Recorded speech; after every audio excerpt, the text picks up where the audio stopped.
প্ৰতিদিনে আমাৰ সমূহ দৰ্শকক স্বাগতম জনাই আৰম্ভ কৰিছোঁ আমাৰ আজিৰ অনুষ্ঠান অভিমত। প্ৰিয় দৰ্শক, আজিৰ অভিমতত আমি সাম্প্ৰতিক যিটো অসমৰ পৰিৱেশ পৰিস্থিতি, এই পৰিৱেশ পৰিস্থিতিক লৈ আজিৰ দিনটোত অসমৰ মাননীয় মুখ্যমন্ত্ৰী সৰ্বানন্দ সোণোৱাল আৰু প্ৰভাৱশালী মন্ত্ৰী হিমন্ত বিশ্ব শৰ্মাই তেওঁলোকৰ নিজৰ দলীয় কৰ্মীৰ আগত ভাষণ দিবলৈ গৈ যিখিনি কথাৰ অৱতাৰণা কৰিলে, তাৰে কেইটামান কথাৰ এইখিনি মুহূৰ্তত মই আপোনালোকৰ ওচৰত আলোকপাত কৰিব বিচাৰোঁ। আৰু সেয়া হিমন্ত বিশ্ব শৰ্মাই যিহেতু কিছু প্ৰশ্ন সুধিছে পোনপটীয়াকৈ, সেই প্ৰশ্নৰ উত্তৰ দিব বিচাৰোঁ। কালিৰ দিনটোত লতাশিল খেলপথাৰত যি আছুৰ নেতৃত্বত 30টাকৈ সংগঠনে বৰ্জনিদাত কাৰ্যসূচীৰ আয়োজন কৰিছিল, সেই কাৰ্যসূচীক লৈ আজি যিহেতু হিমন্ত বিশ্ব শৰ্মাৰ সেই 1 ঘণ্টাতকৈও বেছি ভাষণটোত অধিক সময় তেওঁ গোৱালগালি পাৰিলে, আৰু গোৱালগালিৰ মূল লক্ষ্য কৰি ল'লে যিহেতু ব্যক্তিগতভাৱে আমাক আৰু সন্মানীয় ৰাজ্যখনৰ এগৰাকী বিশিষ্ট সাংবাদিক সম্পাদক অজিত ভূঞা ডাঙৰীয়াক। স্বাভাৱিকতেই আমাৰ সন্দৰ্ভত তেওঁ যিখিনি কথা কৈছে, সেই কথাখিনিৰ এই মুহূৰ্তত মই তেখেতে যিহেতু ৰাজহুৱাকৈ প্ৰত্যাহ্বান জনাইছে, প্ৰশ্ন উত্থাপন কৰিছে উত্তৰ বিচাৰি, মই এই মুহূৰ্তত সেই প্ৰশ্নৰ উত্তৰ দিবৰ কাৰণেই ইয়াত উপস্থিত হৈছোঁ। মাননীয় মুখ্যমন্ত্ৰী সৰ্বানন্দ সোণোৱালৰ পৰা আৰম্ভ কৰি মই আকৌ কৈছোঁ যে শেহতীয়াকৈ যিখিনি আমি স্থিতি লৈছোঁ, আমাৰ কোনো আপোনালোকৰ ওপৰত থকা ব্যক্তিগত আক্ৰোশৰ বাবে নহয়। সৰ্বানন্দ সোণোৱাল, হিমন্ত বিশ্ব শৰ্মা, ৰঞ্জিত দাস, আপোনালোকৰ ভূমিকাটোৰ আমি বিৰোধিতা কৰিবলৈ বাধ্য হৈছোঁ। এই কাৰণেই সামগ্ৰিকভাৱে বিজেপিক বাদ দি আজিৰ দিনত টেলিভিশ্যনৰ এজন সম্পাদক হিচাপে মই এনেকুৱা এটা অসমৰ জাতীয় সংগঠনক দেখা নাই যিটো সংগঠনে আপোনালোকৰ এই স্থিতিক সমৰ্থন কৰিছে। স্বাভাৱিকতেই সংবাদ মাধ্যম যিহেতু ৰাইজৰ পক্ষত থকা এক গণমাধ্যম, স্বাভাৱিকতেই আমি ৰাইজৰ পক্ষত আছোঁ, আৰু যিখিনি কথা বিগত সময়ছোৱাত আমি কৈছোঁ সেয়া সম্পূৰ্ণৰূপে জাতি আৰু ৰাজ্যৰ স্বাৰ্থত কৈছোঁ। যদি আপোনালোকে সেয়া ব্যক্তিগত কিবা আক্ৰোশ আক্ৰমণ বুলি ভাবিছে, তেনেহ'লে সেয়া আপোনালোকে ভুল কৰিছে। পুনৰ কৈছোঁ, আজি যিহেতু হিমন্ত বিশ্ব শৰ্মাই সেই কথাখিনি কৈ থাকোঁতে মুখ্যমন্ত্ৰী সৰ্বানন্দ সোণোৱালে হাঁহি আছিল, হাত চাপৰি মাৰি আছিল, গতিকে আপোনাৰো যিহেতু সমৰ্থন আছে সেই কথাখিনি, স্বাভাৱিকতে এতিয়া সেই প্ৰশ্নৰ উত্তৰ দিয়াটো খুবেই জৰুৰী, কাৰণ আমাক প্ৰশ্ন কৰা হৈছে। প্ৰিয় দৰ্শক, যিসকলে হিমন্ত বিশ্ব শৰ্মাৰ আজি দিনৰ ভাগৰ সেই দীঘলীয়া ভাষণটো শুনা নাই, সেইসকলে হয়তো নাজানে যে মই কোনখিনি কথাৰ অৱতাৰণা কৰিছোঁ।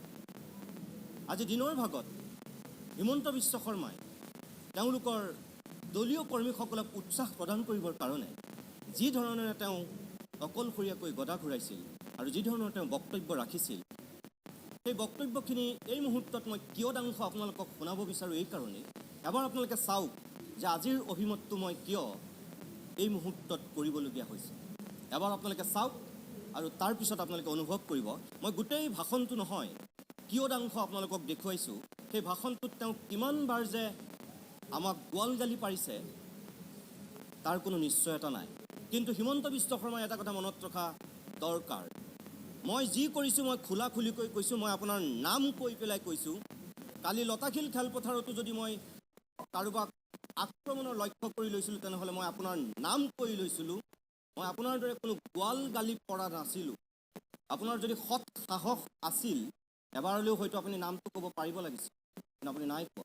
তাৰপিছতো মই বুজি পাইছোঁ আপুনি যিহেতু সম্পাদক আবৃত্তিকাৰ বুলি আপুনি কটাক্ষ কৰিছে, তাচ্ছিল্য কৰিছে, স্বাভাৱিকতে সেই তাত আবৃত্তি কৰা সম্পাদকগৰাকী যিহেতু ময়েই আছিলোঁ, গতিকে মই সেই কথাখিনিৰ উত্তৰ আপোনাক এই মুহূৰ্তত দিব বিচাৰোঁ। কিন্তু তাৰ আগতে প্ৰিয় দৰ্শক, আপোনালোকে এবাৰ চাই লওক হিমন্ত বিশ্ব শৰ্মাৰ সেই ভাষণৰ কিয়দাংশ, আৰু তেওঁ কিদৰে আমাৰ ভোটে খেদিছে তাৰ প্ৰমাণ আপোনালোকে নিজেই পাব তেওঁ সেই ভাষণটোত। এবাৰ চাওক। জীৱনত কালি মই প্ৰথমবাৰৰ বাবে অনুভৱ কৰিছোঁ, আৰু মই নাজানো লাষ্টত বিচাৰকৰ আসনত গালি পাৰাৰ প্ৰথম পুৰস্কাৰটো কোনে পালে। কোনজনে পালে আবৃত্তি কৰাজনে পালে নে গাখীৰ খোৱাজনে পালে কোনজনে পালে মই নাজানো কোনোবা এজনে নিশ্চয় পাব লাগিব মই ভাবো যে এজনে গাখীৰ খুৱাই আছিল এজনক আমাৰ এজন কাৰ্যকৰ্তা বন্ধুৱে মোক এটা টুইটাৰ পঠাইছিল যে দাদা এজন মানুহক গাখীৰ খুৱাই আছে এইজনটো মানুহ নহয় মই বোলো কি নহয় দাদা মই কি নকওঁ কিন্তু আপুনি সুধিবচোন আজি নাগ পঞ্চমী নেকি নাগ পঞ্চমীৰ দিনা মানুহে গাখীৰ খুৱায় তো এনেকে যিবিলাক মানুহে অসমক কাল সৰ্পৰ দৰে দৰ্শন কৰিব চেষ্টা কৰি আছে আজি তেওঁলোকক গাখীৰ খুওৱাৰ কম্পিটিশ্যন হৈছে আজি ষ্টেজত উঠি আবৃত্তি কৰাৰ কম্পিটিশ্যন হৈছে আৰে ভাইসকল বন্ধুসকল আবৃত্তি কৰিবই লাগে যদি বাঘবৰৰ চৰৰ মাজত গৈ আবৃত্তি কৰা দুনিয়াৰ চৰৰ মাজত গৈ আবৃত্তি কৰা সিমানখিনি সাহস তোমালোকৰ নাই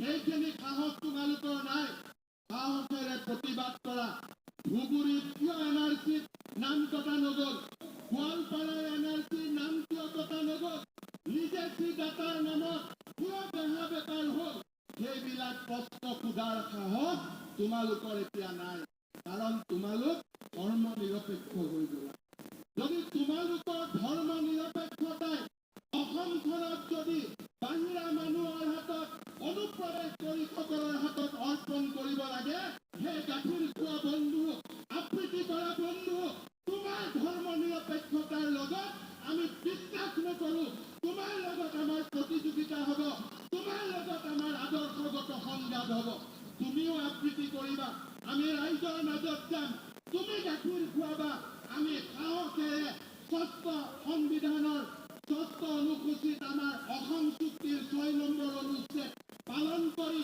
6 জনগোষ্ঠীক জনজাতীয়কৰণ কৰি আমিও খিলন দিয়াৰ অভেদ্য দুৰ্গ আমিও নিৰ্মাণ কৰিম সেই শক্তি আৰু সাহস আমাৰ আছে যমুনামুখৰ ৰাজপথত যিদিনাখন মোৰ মা অৰ্ণমাই বৰাক সতীত্ব হৰণ কৰি হত্যা কৰা হৈছিল যিদিনাখন মোৰ ভণ্টি মঙলদৈ টেট শিক্ষকগৰাকীক দলগাঁৱত সতীত্ব ধৰ্ষণ কৰা হৈছিল সেইদিনাখনে আবৃত্তি কৰা মানুহবিলাক ক'ত আছিল গাখীৰ খোৱা মানুহবিলাক ক'ত আছিল এই প্ৰশ্নৰ উত্তৰ তেওঁলোকে আমাক দিয়ক আজি এই গাখীৰ খোৱা আৰু আবৃত্তি কৰোৱা মানুহবিলাকক মই স্পষ্ট কৰিব খোজো কি অৰ্ণমাই বৰা তোমাৰ মা নহয় শিক্ষয়িত্ৰীগৰাকী তোমাৰ ভণ্টি নহয় এলেনি শব্দৰ ডেকা সত্তাধিকাৰগৰাকী তোমাৰ কি দেউতা নহয় এই প্ৰশ্নৰ উত্তৰ তোমালোকৰ নাই আজি মইনবাৰী সতৰ্কলৈ বিতৰ্ক কৰা কাক লৈ বিতৰ্ক কৰা মইনবাৰী সত্ৰত আগতে কৃষ্ণ মন্দিৰ নাছিল কোনোবাই থিয় হৈ মোক কওক তাতে শিৱ মন্দিৰ নাছিল আজি ক'ত গ'ল সেই কৃষ্ণ মন্দিৰ আজি ক'ত গ'ল সেই শিৱ মন্দিৰ আৰু স্পষ্ট জবান চলাই যে বিদায় দিওঁতে কান্দি কান্দি বিদায় দিছিল আজি এই গাখীৰ খুওৱা আৰু আবৃত্তি কৰা মানুহসকলে মোক প্ৰশ্নৰ উত্তৰ দিয়ক নগাঁও শ্ৰী কামপুৰ সত্ৰ নগাঁও জিলালৈ পূৰ্ববংগীয় মুছলমানৰ প্ৰৱজন আৰু সত্ৰভূমি বেদখলৰ যি ধাৰাবাহিকতা ইয়াৰ কবলত নিশ্চিহ্ন পায় শ্ৰী কামপুৰ সত্ৰ 297 বিঘা মাটি বাংলাদেশী মুছলমানে দখল কৰে বৰ্তমানে বৰদোৱা সত্ৰৰ পৰা 2 কিলোমিটাৰ উত্তৰে অৱস্থিত এই সত্ৰৰ মাথো বৰ্তমান নামটোহে আছে ক'ত গাখীৰ খোৱা আৰু আবৃত্তি কৰা মানুহবিলাকে এয়া সঁচা হয়নে নহয় শ্ৰী কুৱাইকাটা সত্ৰ শ্ৰী শ্ৰী দামোদৰৰ জন্মস্থানত প্ৰতিষ্ঠিত ঐতিহাসিক সত্ৰ বৰ্তমান বংগীয় মুছলমানৰ দখলত ভক্ত বৈষ্ণৱ স্থান এৰি পলায়ন কৰে বটদ্ৰৱা থানৰ দক্ষিণে 4 কিলোমিটাৰ নিলগত আছিল এই সত্ৰ মোক গাখীৰ খোৱা আৰু আবৃত্তি কৰা মানুহবিলাকে মোক মিছা বুলি প্ৰমাণ কৰে মই আবৃত্তিকাৰী বন্ধুজনক মই আহ্বান জনাওঁ যাই লওক যমুনামুখৰ চহৰৰ মাজত সোমাই গৈ তেওঁলোকে আমাৰ অসমীয়া মানুহৰ জাক লৈ আন্দোলন কৰি আছে তেওঁলোকৰ বিষয়ে খবৰ লোৱা তেওঁলোকৰ মনৰ কথা খবৰ লোৱা তাৰ পিছত আহি কবা যে অসমীয়াই আজি সিদ্ধান্ত ল'ব পাৰে নে নাই নাগৰিকত্ব আইন হ'ব লাগে নে নাই তাৰ সিদ্ধান্ত লোৱাৰ অধিকাৰ অসমীয়া মানুহে কেতিয়াবাই হেৰাই দিছে। আজি আমি কাৰ তলত আছো? অসম বিধানসভাৰ ৩৭খন আসন গ'ল, আৰু যদি এই আইন নাহে আৰু ১৮খন আসন যাব। কোনো মানুহ অহাৰ কথা নাই। এয়া মানুহ সন্মানৰ যুগ। অসমৰ বুদ্ধিজীৱীক তোমালোকে যেনে তেনে হাত কৰিলা, যেনে তেনে তোমালোকে গাখীৰ খোৱা আফ্ৰিকাৰ বহুত বনাই পেলালা। তোমালোক এতিয়া নিৰাপদ হৈ গলা। তোমালোকৰ প্ৰশ্ন আৰু কোনেও নকৰে। বাঘবৰ জনিয়াৰ পৰা টুইটাৰত মানুহে কয় যে সৰ্বানন্দ সোণোৱালে জাতি বিক্ৰী কৰি দিলে, আৰু আমাৰ গাখীৰ খোৱা আবৃত্তি কৰা মানুহে এইটো হৈছে অসমৰ পৰিৱেশ। যি মানুহে কয় ত্ৰিপুৰা হ'ব নিদিওঁ। আৰে আবৃত্তি কৰা বন্ধু, তোমাৰ সম্পাদকো ২১ চনত তুমি নোহোৱা হৈ যাবা। কোনোবা বাঘবৰ জনিয়াৰ মানুহে তাত সম্পাদক হ'ব, তুমি আৰু সম্পাদক হৈ থাকিব নোৱাৰা। মই অসমৰ ৰাইজক বিনম্ৰতাৰে আহ্বান জনাম, হিমন্ত বিশ্ব শৰ্মাই ২১ চনৰ পিছত অসমত ৰাজনীতি নকৰে। মোৰ পাবলগীয়া হেৰাবলগীয়া একো নাই। কোনোবাই যদি কয় হিমন্ত বিশ্ব শৰ্মাই কিবা হোৱাৰ সপোন দেখি কৰিছে, এইখন মঞ্চৰ পৰাই কৈছো ২১ চনৰ পিছত হিমন্ত বিশ্ব শৰ্মা ৰাজনীতিত থকাৰ প্ৰশ্ন দিছে। কিন্তু জাতিটোৰ কাৰণে এই আবৃত্তি কৰা, এই কবিতা আবৃত্তি কৰা গাখীৰ খোৱা সকলক চিনাক্ত কৰি পানীপথৰ শেষ যুদ্ধ দিবলৈ হিমন্ত বিশ্ব শৰ্মা সাজু। তাৰ কাৰণে যদি জীৱনো বলিদান দিব লাগে, সেই জীৱন বলিদানৰ বাবে মই সাজু। যিদিনাখন অসমৰ আলফাই বাংলাদেশত ঘাটি পাতিছিল, তেওঁলোকেও সেইদিনাখনো আলফাক বিৰোধিতা কৰিব সাহস কৰিব পৰা নাছিল। আৰু সেইকাৰণে মই গাখীৰ খোৱা আবৃত্তি কৰা মানুহবিলাকক কওঁ, সৰু সুৰা মানুহৰ লগত যুক্তি তৰ্ক নকৰিবা।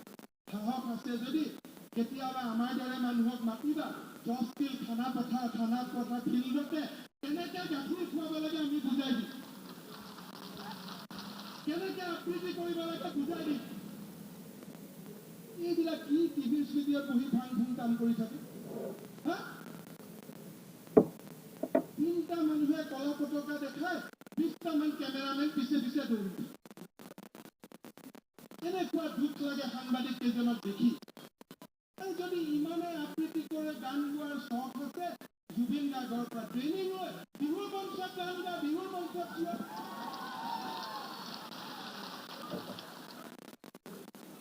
আৰু তাকে গৈ তালি মাৰে, আবৃত্তি কৰে। বাবা, তুমি যিমান আবৃত্তি কৰা তাতকৈ বহুত ভাল আবৃত্তি কৰা বিজেপিত ইয়াত বহুত হাজাৰ হাজাৰ কাৰ্যকৰ্তা আছে। নৰেন্দ্ৰ মোদী ডাঙৰীয়াই উত্তৰ পূবত অভিলেখ সংখ্যক ভোটত বিজেপিৰ জয়ত সদায় উত্তৰ পূৰ্বত শুনিব। কোনোবা যদি আবৃত্তি কৰা মানুহ আছে, গাখীৰ খোৱা মানুহ আছে, তেওঁলোকক মই এই মঞ্চৰ পৰা প্ৰত্যাহ্বান দিছো, ৰাখিব পাৰে যদি চাই ল'ব, ৰাখিব পাৰে। চাই ল'ব, ৰাখিব পাৰে যদি। প্ৰিয় দৰ্শক, এয়া আছিল হিমন্ত বিশ্ব শৰ্মাৰ আজিৰ দিনটোৰ উদাত্ত এক ভাষণ। আপোনালোকে হয়তো ৰাজনৈতিক নেতা হিচাপে হিমন্ত বিশ্ব শৰ্মাৰ এনেধৰণৰ খুব আগ্ৰাসী মনোবৃত্তিৰে দিয়া, আনক সমালোচনা কৰা বহু বক্তৃতা দেখিছে। কিন্তু এজন সাংবাদিকৰ বিৰুদ্ধে, এজন সম্পাদকৰ বিৰুদ্ধে এনেধৰণৰ আক্ৰমণাত্মক স্থিতি লৈ পেলাই ইয়াৰ পূৰ্বে হয়তো কথা কোৱা আপোনালোকে কেতিয়াও দেখা নাই, প্ৰথমবাৰৰ কাৰণে দেখিছে। আৰু হিমন্ত বিশ্ব শৰ্মাক কওঁ, আপোনাক মই ধন্যবাদ জনাইছোঁ। ইমান ব্যস্ত মানুহ, ইমান গোটেই দেশ উদ্ধাৰত আপুনি নামি আছে। তাৰপাছত যেতিয়া আপোনাৰ মই লতাশিলৰ খেলপথাৰত কি কৈছিলোঁ, সেই 8-9 মিনিটৰ ভাষণটো যে আপুনি ইমূৰৰ পৰা সিমূৰলৈ শুনিবলৈ সময় পালে, আপোনাক মই ধন্যবাদ জনাইছোঁ। বিশেষভাৱে ধন্যবাদ জনাইছোঁ অখিল গগৈ অনশনস্থলীলৈ গৈ অজিত ভূঞা ডাঙৰীয়া আৰু মই তেখেতৰ সেই অনশন ভংগৰ সময়ত উপস্থিত থকাৰো খবৰ যে আপুনি ৰাখিছে। আমি তাত পানী খুৱাইছোঁনে, আমি তাত জুচ খুৱাইছোঁনে, আমি তাত গাখীৰ খুৱাইছোঁ, আপুনি যে সময় পাইছে আপোনাৰ চিপাহী চন্তৰীক তাত ৰাখি চোৰাংচোৱাগিৰি কৰিবলৈ, তাৰ কাৰণেও আপোনাক ধন্যবাদ জনাইছোঁ। প্ৰিয় দৰ্শক, অখিল গগৈয়ে কিছুদিনৰ পূৰ্বে এই উৰুকাৰ ৰাতি যেতিয়া অনশন কৰিছিল, বিধেয়কখনৰ বিৰোধিতা কৰি ৰাজ্যখনৰ বিভিন্ন মহলে যেতিয়া মেজিৰ জুইত বিধেয়ক পুৰিবলগীয়া হৈছিল, স্বাভাৱিকতে এজন স্বাভিমানী অসমীয়া হিচাপে আমাৰ গাত লাগিছিল। অসমত বহুত মাঘ বিহু দেখিছিলোঁ, বহুত বহাগ বিহু দেখিছোঁ, কিন্তু জীৱনত মই প্ৰথমবাৰৰ কাৰণে এনেকুৱা এটা মাঘ বিহু দেখিছিলোঁ, যিটো মাঘ বিহুত মেজিৰ জুইত অসমৰ জনতাই এখন বিধেয়ক পুৰিবলগীয়া হৈছিল। জীৱনত কেতিয়াও মই দেখা নাছিলোঁ, আৰু সেয়া কোনো এলাপেচা মানুহে কৰা নাছিল। সেই কাম কৰিছিল ডক্টৰ হীৰেণ গোহাঁই ছাৰৰ পৰা আৰম্ভ কৰি, অৰূপ বৰবৰাৰ পৰা আৰম্ভ কৰি, প্ৰশান্ত ৰাজগুৰুৰ পৰা পুলক বেনাৰ্জীলৈকে, জাহ্নু বৰুৱালৈকে সকলো মানুহ। আৰু সেই ৰাতি অখিল গগৈয়ে থেৰেঙা জাৰত অনশন কৰি আছিল। স্বাভাৱিকতেই তেওঁলোকৰ হয়তো হৃদয়ে নাকানিব পাৰে, তেওঁলোকৰ হয়তো দুখ বেদনা সেই মুহূৰ্তত নাথাকিব পাৰে, কিন্তু কিছুমান মানুহক কিছুমান সময়ত, আমি যিহেতু মানুহ, আমি যিহেতু কোনো গৰু ছাগলী কুকুৰ মেকুৰী নহয়, গতিকে মানুহৰ দুখত আমি দুখী হ'ব জানো, মানুহৰ সুখত আমি সুখী হ'ব জানো। আৰু সেইকাৰণেই অখিল গগৈ সেই অনশনস্থলীলৈ মই আৰু অজিত ভূঞা ডাঙৰীয়া সেই ভংগৰ সময়ত গৈছিলোঁ, সঁচা কথা। আৰু তেখেতক অলপ যুঁজ পানী সেই অনশন ভংগ কৰাও হৈছিল। প্ৰিয় দৰ্শক, চাওক সেই সময়ত কিদৰে তেওঁ অনশন ভংগ কৰা হৈছিল। এতিয়া কথা হ'ল, এই খুৱাই থকাৰ সময়খিনিত ইয়াত গাখীৰ আছিল নে, জুচ আছিল নে, পানী আছিল, সেয়াও চোৰাংচোৰাগিৰি কৰিবৰ কাৰণে তেওঁ তাত মানুহ ৰাখিছিল হয়তো। সেইকাৰণে তেওঁ ক'ব পাৰিছে এই কাপটোত গাখীৰ আছে, কাৰণ তেওঁ অসমৰ সৰ্বজন্তা এজন ৰাজনীতি। ইয়াৰ পিছতে ইয়াত অজিত ভূঞা ডাঙৰীয়াই সকলো ৰাইজক উদ্দেশ্যি এটা শপত বাক্য পাঠ কৰিছিল। আমিও তাৰ সাক্ষী হৈ তাত উপস্থিত আছিলোঁ। চাওক অজিত ভূঞা ডাঙৰীয়াই সেইদিনাখন অখিল গগৈ অনশনস্থলীত কি কৈছে। বাতিল নোহোৱা পৰ্যন্ত আমি আমাৰ সংগ্ৰাম জোৰদাৰ কৰিম, অব্যাহত ৰাখিম। মাত্ৰ মই কিয়দাংশ আপোনালোকক এই মুহূৰ্তত দেখুৱাইছোঁ। ইয়াৰ বাহিৰেও আমি নিজে তাত উপস্থিত হৈ কিছু বক্তব্য ৰাখিছিলোঁ। মই তাৰে অকণমান আপোনালোকক এই মুহূৰ্তত দেখুৱাব বিচাৰোঁ। মই অখিল গগৈ সেই অনশনস্থলীত উপস্থিত হৈ সংবাদ মাধ্যমৰ আগত মই কি কৈছিলোঁ চাওক। তাতে মোৰ স্বাভিমানত কোনোবাই যেতিয়া কুঠাৰঘাত কৰিবলৈ চেষ্টা কৰিব, মই তাৰ বিৰোধিতা কৰিম। সেইকাৰণে মই অনশনস্থলীলৈ আহি অখিল গগৈয়ে এই বিহুৰ বতৰত তেওঁ যিখিনি ত্যাগ কৰিছে, মই মুকলিকৈ সমৰ্থন জনাইছোঁ। প্ৰিয় দৰ্শক, এয়াই হয়তো আমাৰ ভুল। অখিল গগৈ অনশনস্থলীলৈ গৈ তেওঁ অজিত কুমাৰ ভূঞা ডাঙৰীয়া আৰু আমি যিখিনি অনশন ভংগৰ সময়ত উপস্থিত থাকি সহযোগিতা দিলোঁ, সেইখিনিয়ে হয়তো আমাৰ ভুল। হিমন্ত বিশ্ব শৰ্মাৰ দৃষ্টিত আমি মহাপাপ কৰিলোঁ। ইয়াৰ পিছত আজিৰ দিনটোত তেওঁ যিখিনি কথাৰে সেই দীঘলীয়া ভাষণটোত বাৰে বাৰে আবৃত্তিকাৰ সম্পাদকগৰাকীক তেওঁ আক্ৰমণ কৰিছে। প্ৰিয় দৰ্শক, আপোনালোকে কালিৰ দিনটোত যিসকলে আমাৰ চেনেল চাইছিল, আপোনালোকে হয়তো বাতৰিত দেখিছে। হয়, আমি সদৌখন ছাত্ৰ সন্থাৰ নেতৃত্বত যি 30টা জনগোষ্ঠীয় সংগঠনে, ছাত্ৰ সংগঠনে তাত এই বৰ্জনীনাথ কাৰ্যসূচীৰ আয়োজন কৰিছিল, তাত আমি উপস্থিত হৈছিলোঁ। কাৰণ আমাক আমন্ত্ৰণ কৰিছিল সদৌখন ছাত্ৰ সন্থাই। আমাক সমুজ্জ্বল কুমাৰ ভট্টাচাৰ্য, আমাক দীপাংকৰ নাথ, আমাক লুৰিণজ্যোতি গগৈয়ে আমন্ত্ৰণ কৰিছিল, আৰু স্বাভাৱিকতে আমি সেই আমন্ত্ৰণ ৰক্ষা কৰি তাত উপস্থিত হৈছিলোঁ। আৰু উপস্থিত হৈ আমি বৰ্তমানৰ সময়ৰ লগত আমাৰ সামান্য চিন্তাৰে যিখিনি আমি ঢুকি পাওঁ, সেই কথাখিনি আমি ব্যাকত কৰিছিলোঁ। প্ৰিয় দৰ্শক, আজি আক্ৰমণৰ আক্ৰোশৰ লক্ষ্য কৰি লোৱা হিমন্ত বিশ্ব শৰ্মাৰ গাত ইমান কিয় লাগিলে, মই কি এনে অপৰাধ কৰিলোঁ, আপোনালোকে এবাৰ চাওক। মই তাত গৈ কি কৈছিলোঁ, মই হুবহু আপোনালোকক এই মুহূৰ্তত দেখুৱাইছোঁ, এবাৰ চাওক। এতিয়া আমাৰ মাজত উপস্থিত আছে প্ৰতিদিন অসমীয়া প্ৰতিদিন টাইম চেনেলৰ সন্মানীয় সম্পাদক, মুখ্য সম্পাদক নিতুমণি শইকীয়া ডাঙৰীয়া। তেখেতক বক্তব্য ৰাখিবৰ কাৰণে অনুৰোধ জনাইছোঁ।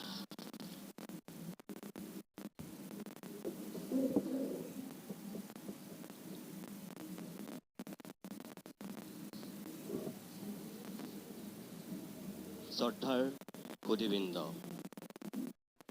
আপোনালোক সদৌতিলৈকে মই আন্তৰিক শ্ৰদ্ধা আৰু আজিৰ এই অনুষ্ঠানটোত উপস্থিত থকাৰ কাৰণে ধন্যবাদ জ্ঞাপন কৰিছোঁ। সদৌ অসম ছাত্ৰ সন্থাৰ নেতৃত্বত ৩০টাকৈ জনগোষ্ঠীয় সংগঠনে এই লতাশিল খেলপথাৰত আজি যি বৰ্জনীনাথ কাৰ্যসূচী অনুষ্ঠিত কৰিছে, এই কাৰ্যসূচীৰ প্ৰতি সম্পূৰ্ণ সমৰ্থন জনাই মই ইয়াত উপস্থিত হৈছোঁ আৰু মই মোৰ চিন্তাৰে দুটামান কথা আপোনালোকৰ আগত ব্যক্ত কৰিব বিচাৰিছোঁ। এই যে আপোনালোক আজি ইয়াত একত্ৰিত হৈ আছে, মনত ৰাখিব অনাগত দিনত আপোনালোকৰ এই ঐক্যক কোনোবাই ভাঙোন কৰিবৰ কাৰণে এক নিকৃষ্ট ষড়যন্ত্ৰ ৰচনা কৰিব আৰু এই ষড়যন্ত্ৰ উফৰাবৰ কাৰণে আপোনালোকে আজিয়ে ইয়াত আন এক বৰ্জকঠোৰ সিদ্ধান্ত গ্ৰহণ কৰিব লাগিব আৰু আপোনালোকে বুজাই দিব লাগিব যে তোমালোকে ৰচনা কৰা সেই কূট কৌশলত আমি কেতিয়াও প্ৰশ্ৰয় নিদিম আৰু আমাৰ এই কঠোৰ সিদ্ধান্তক কোনেও হিলাব নোৱাৰিব। অসমীয়া মানুহ আজি এক জাতীয় সন্ধিক্ষণত উপনীত হৈছে আৰু এই সন্ধিক্ষণত মই এটাই ক'ম যে ক্ষমতা পোৱাৰ পাছত মানুহৰ স্বৰূপ বুজিবৰ কাৰণে যি ধৰণে সুবিধা হয়, আজিৰ ৰাজ্যখনৰ মুখ্যমন্ত্ৰী এটা সময়ত সদৌ অসম ছাত্ৰ সন্থাৰ প্ৰাক্তন সভাপতি সৰ্বানন্দ সোণোৱালক জানিবৰ কাৰণে বুজিবৰ কাৰণে আপোনাক মোক অলপ সময়ৰ প্ৰয়োজন হ'ল আৰু আজি তেখেতক আমি খুব ভালকৈ বুজি পালোঁ। এই প্ৰেক্ষাপটত সৰ্বানন্দ সোণোৱাল আৰু হিমন্ত বিশ্ব শৰ্মাৰ হতৰ দৰে এই ভিত্তসকলক আপোনালোকে বুজাই দিব লাগিব যে তোমালোক নৰেন্দ্ৰ মোদী আৰু অমিত শ্বাহৰ ভিত্ত হ'ব পাৰা, কিন্তু অসমৰ জনগোষ্ঠীয় লোক, অসমৰ মানুহ কেতিয়াও দিল্লীৱালা নেতাৰ ভিত্ত নহয়। আজি এজনে মুখ্যমন্ত্ৰীৰ চকীখন ধৰি ৰাখিবৰ কাৰণে আপ্ৰাণ চেষ্টা কৰি কাৰোবাৰ ভিত্ত হোৱাৰ প্ৰতিযোগিতাত নামিছে আৰু আনজনে কেনেকৈ মুখ্যমন্ত্ৰীৰ চকীখন কুক্ষিগত কৰিব পাৰি তাৰ প্ৰতিযোগিতা কৰি পেলাই আপোনাক মোক এনেকৈ আজি এই হলঠেকত পেলাইছে। সৰ্বানন্দ সোণোৱালৰ প্ৰতি আমাৰ এটা শেষ ভৰসা আছিল, কাৰণ তেওঁক জাতীয় নায়ক আখ্যা দিয়া হৈছিল আৰু তেওঁ গাত আমি অনবৰতে দেখিবলৈ পাইছিলোঁ দুটা গুণ। কি গুণ? এজন শক্তিপূৰ্ণ মানুহ আৰু এজন ভাৱমূৰ্তি থকা মানুহ। সেই ভাৱমূৰ্তিটো কি? সদৌ অসম ছাত্ৰ সন্থাৰ মজিয়াৰ পৰা গৈ অসম গণ পৰিষদৰ মাজেদি গৈ তেওঁ বিজেপিৰ সভাপতি হোৱাৰ পৰা মুখ্যমন্ত্ৰী হৈছিল, অৰ্থাৎ এটা বৰ্ণিল আৰু বৰ্ণাঢ্য ভাৱমূৰ্তি আছিল। সেই ভাৱমূৰ্তি থকা মানুহজনক অনবৰতে মই যেতিয়া য'ত দেখোঁ আমি কি দেখিবলৈ পাওঁ? তেওঁ গাত লাগি থাকে এক ভক্তি। এই ভাৱ আৰু ভক্তি লাগি থকা এই ভদ্ৰ মানুহজনৰ নেপথ্যত যে ভ্ৰষ্টাচাৰ আৰু ভণ্ডামি লুকাই আছিল মই বুজিব পৰা নাছিলোঁ। অতি শেহতীয়াকৈ এই ভাৱ আৰু ভক্তি থকা মানুহজনৰ ভ্ৰষ্টাচাৰ আৰু ভণ্ডামি অতি নিলজ্জভাৱে তেওঁ উদঙাই দিছে। ইদিনৰ পিছত সিদিনকৈ কালিৰ দিনটোতো তেওঁ উদঙাই দিছে। সদৌ অসম ছাত্ৰ সন্থাৰ মজিয়াৰ পৰা গৈ মুখ্যমন্ত্ৰী হোৱা মানুহজনে কৈছে যে আছু কৰ্মীক বা ছাত্ৰ ছাত্ৰীক গণতান্ত্ৰিকভাৱে প্ৰতিবাদ কৰাৰ যিটো প্ৰক্ৰিয়া তাত তেওঁ বাধা প্ৰদান কৰিব। এক প্ৰকাৰ তেওঁ সতৰ্কবাণী দিছে তেওঁ মাতৃ সংগঠন সদৌ অসম ছাত্ৰ সন্থাৰ প্ৰতি। কি নিলজ্জ ধৃষ্টতা! মানুহ কিমান ক্ষমতালোভী হ'লে ইমান নিকৃষ্ট কথা ক'ব পাৰে তাৰ উদাহৰণ দেখুৱাই দিছে সৰ্বানন্দ সোণোৱালহঁতে। মনত ৰখা দৰকাৰ, অসমৰ বুৰঞ্জীত পদনৰ চৰিত্ৰক যি ধৰণে আমি দেখিছোঁ, এতিয়াও তোমালোক আধুনিক পদন হৈ পেলাই কি কৰিবলৈ গৈ আছা সেয়া অসমৰ মানুহে দেখি আছে। গতিকে সাৱধান তেওঁলোকক। হিমন্ত বিশ্ব শৰ্মা, ৰঞ্জিত দাস আৰু সৰ্বানন্দ সোণোৱালহঁতৰ দৰে নেতাসকলে মনত ৰখা উচিত, তেওঁলোকক জিকিবৰ কাৰণে নিৰ্বাচনত তেওঁলোকে প্ৰতিদ্বন্দ্বিতা কৰিবৰ কাৰণে এই আপোনালোকৰ মাজৰে মানুহবিলাকক দৰকাৰ হ'ব। কোনো মধ্যপ্ৰদেশ, কোনো মহাৰাষ্ট্ৰ বা কোনো নাগপুৰৰ মানুহৰ তেওঁলোকৰ আশীৰ্বাদ হ'লে তেওঁলোকে কেতিয়াও বিধানসভালৈ নিৰ্বাচিত হ'ব নোৱাৰিব। তেওঁলোকক মানুহ লাগিব এইখন অসম ভূমিৰেই। গতিকে এইখন অসম ভূমিৰ মানুহৰ যিটো এই মুহূৰ্তৰ আৱেগ, এই মুহূৰ্তৰ যিটো ক্ষোভ, এই মুহূৰ্তৰ যিটো আশংকা, সেইখিনি দূৰ কৰিবৰ কাৰণেহে তেওঁলোকে পদক্ষেপ ল'ব লাগিছিল। দুৰ্ভাগ্যজনকভাৱে সৰ্বানন্দ সোণোৱাল মৌন হৈ থাকি অতি শেহতীয়াকৈ তেওঁ মুখ খুলি যিটো ভূমিকাত অৱতীৰ্ণ হৈছে অসমৰ জাতীয় জীৱনৰ কাৰণে, ইয়াতকৈ চাগে দুৰ্ভাগ্যজনক আৰু ট্ৰেজেডি যোৱা 10টা বছৰত, যোৱা 20টা বছৰত অসমৰ মানুহে দেখা নাছিল। তেওঁ মনত ৰখা দৰকাৰ, এটা সময়ত প্ৰফুল্ল কুমাৰ মহন্ত মুখ্যমন্ত্ৰী দুবাৰকৈ হোৱাৰ পিছত তেওঁ বিৰুদ্ধে অসমৰ সেই একেখিনি মানুহে যিটো স্থিতি লৈছিল, মহন্তক সময় লাগিছিল 10 বছৰীয়া শাসনৰ কাৰণে, তৰুণ গগৈক 15 বছৰীয়া শাসন লাগিছিল, আৰু সৰ্বানন্দ সোণোৱালক মাত্ৰ 2.5 বছৰতে অসমৰ মানুহে দেখুৱাই দিছে যে তেওঁ কোন পৰ্যায়ৰ নেতা আৰু তেওঁ কোনখিনি মানুহৰ মানসিকতাক তেওঁ প্ৰতিনিধিত্ব কৰিছে। মই সেই আপোনালোকক কওঁ যে অকল আৱেগিকভাৱে আমি আন্দোলন কৰিলেও নহ'ব। অনাগত দিনত আমি সুপৰিকল্পিতভাৱে তেওঁলোকক বুজাই দিব লাগিব যে আমাৰ সকলো জাতি জনগোষ্ঠীৰ শক্তি কেনেকুৱা আৰু কি ধৰণে আমি অগ্ৰসৰ হৈ তেওঁলোকৰ সেই নিজৰ স্বাৰ্থলোভী কাম কাজ আমি বাধা দিব পাৰোঁ, তাৰ এক প্ৰত্যুত্তৰ। মই বেছি কথা নকওঁ, মই আপোনালোকক বিষ্ণু ৰাভাৰ এটা কবিতা এইখিনি মুহূৰ্তত শুনাব বিচাৰিছোঁ। সেই কবিতাটোৰ কোন কাহানিবাই বিষ্ণু ৰাভাই লিখিছে, কিন্তু আজিৰ সমাজ জীৱনত বিষ্ণু ৰাভাৰ সেই কবিতাটোৰ এটা প্ৰাসংগিকতা আছে। কবিতাটোৰ নাম আছিল ট্ৰাইবেল। যাক ট্ৰাইবেল, ট্ৰাইবেল যাক ট্ৰাইবেল যাক, দিয়াকি ঘুমতি তোৰ কৌতি কলীয়া, অতীত গৰিমা তোৰ পাহৰাই নিয়া, নয়ন কুসুম পাহি মেল। চাই ল এবাৰ এই নতুন পৃথিৱী, পোহৰাই ৰাগে সৌ ন কালৰ ৰবি, তিমিৰ বিদাৰি নতুন যুগৰ নতুন বাতৰি, চাহ চকু মেলি চাহ এবাৰ। যাক যাক ট্ৰাইবেল, যাক ট্ৰাইবেল, জাগিব লাগিব তই কছাৰী মিকিৰ, খাচী ৰাভা গাৰো মিকি কুকি নগাভীৰ, খামটি মিচিমি নগা লালুং চুটাই, জিংফৌ জিংটেং মণিপুৰী টাই, টিপ্ৰা ডিমাচা অকা দফলা ককাই, চুতীয়া মদাহী দেউৰী টুটুলা কোচ হাজং বৰাহী, জাগিব লাগিব তই জাগ লচু আগ ভাগ, পাতিব লাগিব নৱমেল। যাক ট্ৰাইবেল যাক, সৰলা অবলা সোজা ট্ৰাইবেল নাৰী, নাথাকিবি তয়ো পিছ পৰি, তয়ো আজি যাক যাক, তয়ো আজি যাক, বুকুত মেথনি মাৰি তয়ো বাহ আগ, তয়ো বাৰু লচু আগ ভাগ, নতুন যুগৰ পাত মেল। যাক ট্ৰাইবেল যাক। এই কবিতাটো বহুত দীঘল, মই গোটেইটো আপোনালোকৰ ওচৰত আবৃত্তি কৰি নুশুনাওঁ, কিন্তু এই সময়খিনিত মই এইটোৱে আপোনালোকক ক'ব বিচাৰোঁ যে আমি অসমৰ ৰাইজ, বিভিন্ন জনগোষ্ঠীয় মানুহ সদায় আমি এক হৈ আছিলোঁ আৰু এক হৈ আমি থাকিম। এই আজিৰ যি এই বৰ্জনী নাট, এয়া কেতিয়াও বঙালী বিৰোধী আন্দোলন নহয়। মই এই মঞ্চৰ পৰা অসমৰ প্ৰত্যেকগৰাকী বৌদ্ধিক জগতৰ লগত জড়িত হোৱা সম্ভ্ৰান্ত বাঙালী ভদ্ৰলোকলৈ মোৰ এটা আহ্বান, অসমৰ সমাজ জীৱনত যিসকল যুগ যুগ ধৰি অসমীয়া হৈ নিজকে বিলীন কৰিছিল, তেওঁলোকৰ প্ৰতি মোৰ আহ্বান যে আপোনালোকেও এটা ভূমিকা গ্ৰহণ কৰক, যে আপোনালোকেও এটা ভূমিকা গ্ৰহণ কৰক। উজনি অসমৰ কোনোবা বাঙালী সংগঠনে আমাৰ এই আন্দোলনখনত অংশগ্ৰহণ কৰিছে, কিন্তু গুৱাহাটীৰ যিসকল তথাকথিত ভদ্ৰলোক, মই অপ্ৰিয় হ'লেও সত্য, যিসকলে বাতৰি কাকতত লিখা মেলা কৰে, সভাই সমিতিয়ে তেওঁলোকে বক্তৃতা দিয়ে, সেই মানুহখিনিৰ কিন্তু যোৱা কিছুদিনত ভূমিকা মই দেখিবলৈ পোৱা নাই। তেওঁলোকৰ প্ৰতি মোৰ আহ্বান যে আপোনালোক এইখন অসমতেই আছে, অসমীয়া হৈ থাকিব বিচাৰে, তেনেহ'লে আপোনালোকেও কিন্তু আমাৰ এই আন্দোলনৰ লগত অংশগ্ৰহণ কৰক। এই জনসমুদ্ৰক আপোনালোকেও সমৰ্থন দিবলৈ চেষ্টা কৰক, কাৰণ ইয়াতেই আপোনালোক থাকিব, ইয়াতেই আপোনালোক মৰিব। গতিকে আপোনালোৰো এক দায়িত্ব আছে, ইয়াত কেতিয়াও বাঙালী বিৰোধী আন্দোলন নহয়। ইয়াত অসমীয়াৰ খিলঞ্জীয়াৰ অস্তিত্বৰ প্ৰতি যদি কোনোবাই ভাবুকি আনিছে, গতিকে তাৰ বিৰুদ্ধেহে ইয়াত মাত মতা হৈছে। আপোনালোক সদৌতিলৈকে পুনৰ মই নমস্কাৰ জনাইছোঁ। মই সদায় অসমীয়া হৈ জীয়াই থাকিব বিচাৰোঁ আৰু জাতীয় স্বাভিমান ধৰি ৰাখিব বিচাৰোঁ। আপোনালোক ইয়াত জাতীয় স্বাভিমান থকা মানুহ, ভাষা সাহিত্য সংস্কৃতিৰ প্ৰতি যদি কোনোবাই কেতিয়াবা ভাবুকি কঢ়িয়াই আনে, তাৰ বিৰুদ্ধে আমি গৰজিমেই, বৰ্জনী নাদেৰে গৰজিমেই। পুনৰবাৰ আপোনালোক সদৌতিলৈকে ধন্যবাদ জনাই মোৰ চমু দুআষাৰ সামৰণি মাৰিছোঁ। নমস্কাৰ।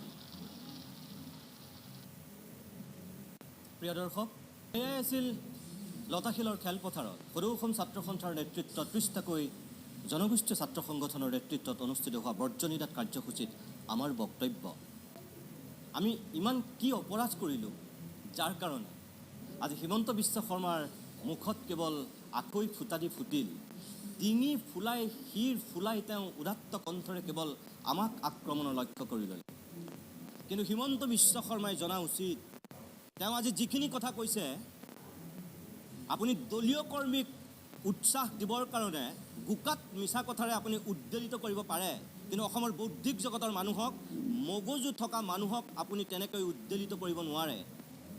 আপুনি মনত ৰাখিব যে অন্ধভাৱে যিসকলে বিজেপি কৰিছে তেওঁলোককহে আপুনি বলাব পাৰিব, কিন্তু যিসকলৰ গণতান্ত্ৰিক চেতনা আছে, যি এখন আঁঠুৱা, এটা কম্বল, এটা মদৰ বটল, কেইটামান টকাত যিসকলে ভোট বিক্ৰী নকৰে, সেইসকলক কিন্তু আপুনি কেতিয়াও এনেকুৱা ভুৱা কথাৰে বলাব নোৱাৰিব। আপুনি মনত ৰাখিব আপুনি এটা সময়ত আঁচু কৰিছিল, আলফাও কৰিছিল কিছু গোপনে চুপনে, মানুহে কয় তেনেকৈ, আৰু তাৰপিছত আপুনি ৰাতিটোৰ ভিতৰতেই কংগ্ৰেছী হৈছিল।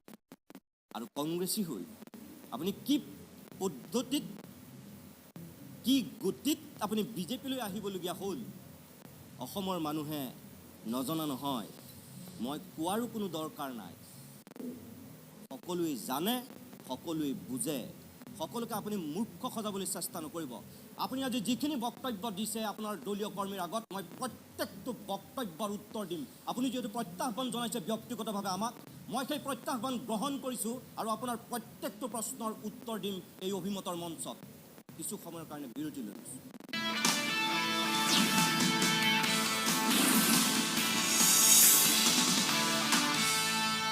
কিছু সময় বাণিজ্যিক বিৰতিৰ পিছত আমি উভতি আহিছোঁ অভিমতৰ পৰৱৰ্তী অংশলৈ। এই মুহূৰ্তত প্ৰিয় দৰ্শক, হিমন্ত বিশ্ব শৰ্মাই আজি যিহেতু ৰাজহুৱাকৈ প্ৰত্যাহ্বান জনাইছে আৰু সেই প্ৰত্যাহ্বান জনাই কিছু প্ৰশ্ন উত্থাপন কৰিছিল, তাৰ উত্তৰ লাগে বুলি কৈছিল, আৰু আজিৰ দিনটোতে তেখেতৰ সেই প্ৰশ্নৰ উত্তৰ দিবলৈ মই এই মুহূৰ্তত সাজু হৈছোঁ। এটা এটাকৈ তেখেতে উত্থাপন কৰা প্ৰত্যেকটো প্ৰশ্নৰ উত্তৰ দিয়া হ'ব। মই প্ৰথমতে দেখুৱাব বিচাৰিছোঁ হিমন্ত বিশ্ব শৰ্মাৰ এই বক্তব্যটো। অনুভৱ কৰিছোঁ, আৰু মই নাজানো লাষ্টত বিচাৰকৰ আসনত গালি পাৰাৰ প্ৰথম পুৰস্কাৰটো কোনে পালে, কোনজনে পালে, আবৃত্তি কৰাজনে পালে নে গাখীৰ খোৱাজনে পালে, কোনজনে পালে মই নাজানো, কোনোবা এজনে নিশ্চয় পাব লাগিব। মই ভাবোঁ যে এজনে গাখীৰ খুৱাই আছিল এজনক। আমাৰ এজন কাৰ্যকৰ্তা বন্ধুৱে মোক এটা টুইটাৰ পঠাইছিল যে দাদা, এজন মানুহে এজন মানুহক গাখীৰ খুৱাই আছে, এইজনটো মানুহ নহয়। মই বোলো কি নহয় দাদা, মই কি নকওঁ, কিন্তু আপুনি সুধিবচোন আজি নাগ পঞ্চমী নেকি, নাগ পঞ্চমীৰ দিনা মানুহে গাখীৰ খুৱায়। তো এনেকে যিবিলাক মানুহে অসমত কাল সৰ্পৰ দৰে দৰ্শন কৰিব চেষ্টা কৰি আছে, আজি তেওঁলোকক গাখীৰ খুওৱাৰ কম্পিটিশ্যন হৈছে। গাখীৰ খোৱাৰ কম্পিটিশ্যন হৈছে। প্ৰিয় দৰ্শক, মই আকৌ কৈছোঁ যে তাত হিমন্ত বিশ্ব শৰ্মাৰ চোৰাং চোৰাগিৰি কৰা সেইসকলে হিমন্ত বিশ্ব শৰ্মাক ভুল তথ্য দিছে। তাত গাখীৰ খুওৱা হোৱা নাছিল। আৰু হিমন্ত বিশ্ব শৰ্মাই কোৱাৰ দৰে যদি কোনোবা সাপক অজিত ভূঞা ডাঙৰীয়াই সেই মুহূৰ্তত গাখীৰ খুৱাইছিল বা আমি উপস্থিত থাকিছিলোঁ, তেনেহ'লে অসমৰ সমাজ জীৱনত কোন সাপ আমি নাজানো, কিন্তু অসমৰ ৰাজনৈতিক জীৱনত আপোনাৰ সমান সাপ অসমৰ মানুহে হয়তো ইয়াৰ পূৰ্বে কেতিয়াও দেখা নাই। কাৰণ তৰুণ গগৈক ব্ৰহ্মত তালুত যিটো খুদ দিছিল, সেই খুদ দিয়া মানুহজন কোন আছিল? কাৰণ তৰুণ গগৈয়েতো গাখীৰ খুৱাই খুৱাই কাৰোবাক ডাঙৰ কৰিছিল। আপুনি এইজন হিমন্ত বিশ্ব শৰ্মাই কৈ থৈছিল, আপুনি পাহৰি গৈছে যে হিতেশ্বৰ শইকীয়া আৰু তৰুণ গগৈ আপোনাৰ বাবে কি? ৰাজনৈতিক জীৱনত এই দুজন ব্যক্তিয়েই আপোনাৰ কাৰণে আছিল পিতৃস্বৰূপ। আৰু সেই প্ৰশ্নটোৰ উত্তৰত আপুনি কৈছিল এজন আপোনাৰ বাবে দৈৱকী আৰু আনগৰাকী আপোনাৰ বাবে যশোদা, বা এজন আপোনাৰ বাবে নন্দ আৰু আনগৰাকী আপোনাৰ বাবে বসুদেৱ। এই ধৰণৰ বক্তব্য আপুনিয়ে দি থৈছে। আৰু তাৰ পাছত আপুনি মনত পেলাওক, সেই হিতেশ্বৰ শইকীয়াক আপুনি এটা সময়ত কি কৰিছিল? হিতেশ্বৰ শইকীয়াৰ পৰিয়ালটোক আপুনি কি কৰিছিল? হিতেশ্বৰ শইকীয়াৰ মৃত্যুৰ পিছত আপুনি সেই শইকীয়াৰ ঘৰত, বাথৰুমত, বেডৰুমত, ড্ৰয়িং ৰুমত থকা মানুহজনে হিতেশ্বৰ শইকীয়াৰ পৰিয়ালক কি কৰিছিল? আপুনি আমাৰ নিজক তাৰ পিছত তৰুণ গগৈয়ে আপোনাক গাখীৰ খুৱাই ডাঙৰ কৰিছিল আৰু সেই তৰুণ গগৈ কোনে তেখেতৰ ব্ৰহ্ম তালুত বিগত 15 বছৰত সেই ব্ৰহ্ম ফুটটো মাৰিছিল ইমান অকৃতজ্ঞ আৰু ইমান বিশ্বাসঘাতক ৰাজনীতিক আজিৰ দিনত অসমৰ মানুহে আপোনাক বাদ দি কাৰোবাক দেখিছে নেকি তাৰ পাছত আপুনি আকৌ আনক গাখীৰ খুওৱা উদাহৰণ এবাৰ নিজৰ গালৈকো চিকুটি চাওক তাৰ পাছত কিছুমান কথা ক'বলৈ চেষ্টা কৰক এইবাৰ চাওক দ্বিতীয় কথা আজি ষ্টেজত উঠি আবৃত্তি কৰাৰ কম্পিটিশ্যন হৈছে আৰে ভাইসকল বন্ধুসকল আবৃত্তি কৰিবই লাগে যদি বাগবৰৰ স্বৰৰ মাজত গৈ আবৃত্তি কৰা দুনিয়াৰ স্বৰৰ মাজত গৈ আবৃত্তি কৰা সিমানখিনি সাহস তোমালোকৰ নাই সেইখিনি সাহস তোমালোকৰ নাই সাহসেৰে প্ৰতিবাদ কৰা ধুবুৰীত কিয় NRCত নাম কটা নগ'ল গোৱালপাৰাৰ NRCৰ নাম কিয় কটা নগ'ল লিগেচি ডাটাৰ নামত কিয় বেহা বেপাৰ হ'ল সেইবিলাক প্ৰশ্ন সোধাৰ সাহস তোমালোকৰ এতিয়া নাই কাৰণ তোমালোক হিমন্ত বিশ্ব শৰ্মাই যিখিনি কথা কৈছে NRCত ধুবুৰী গোৱালপাৰাত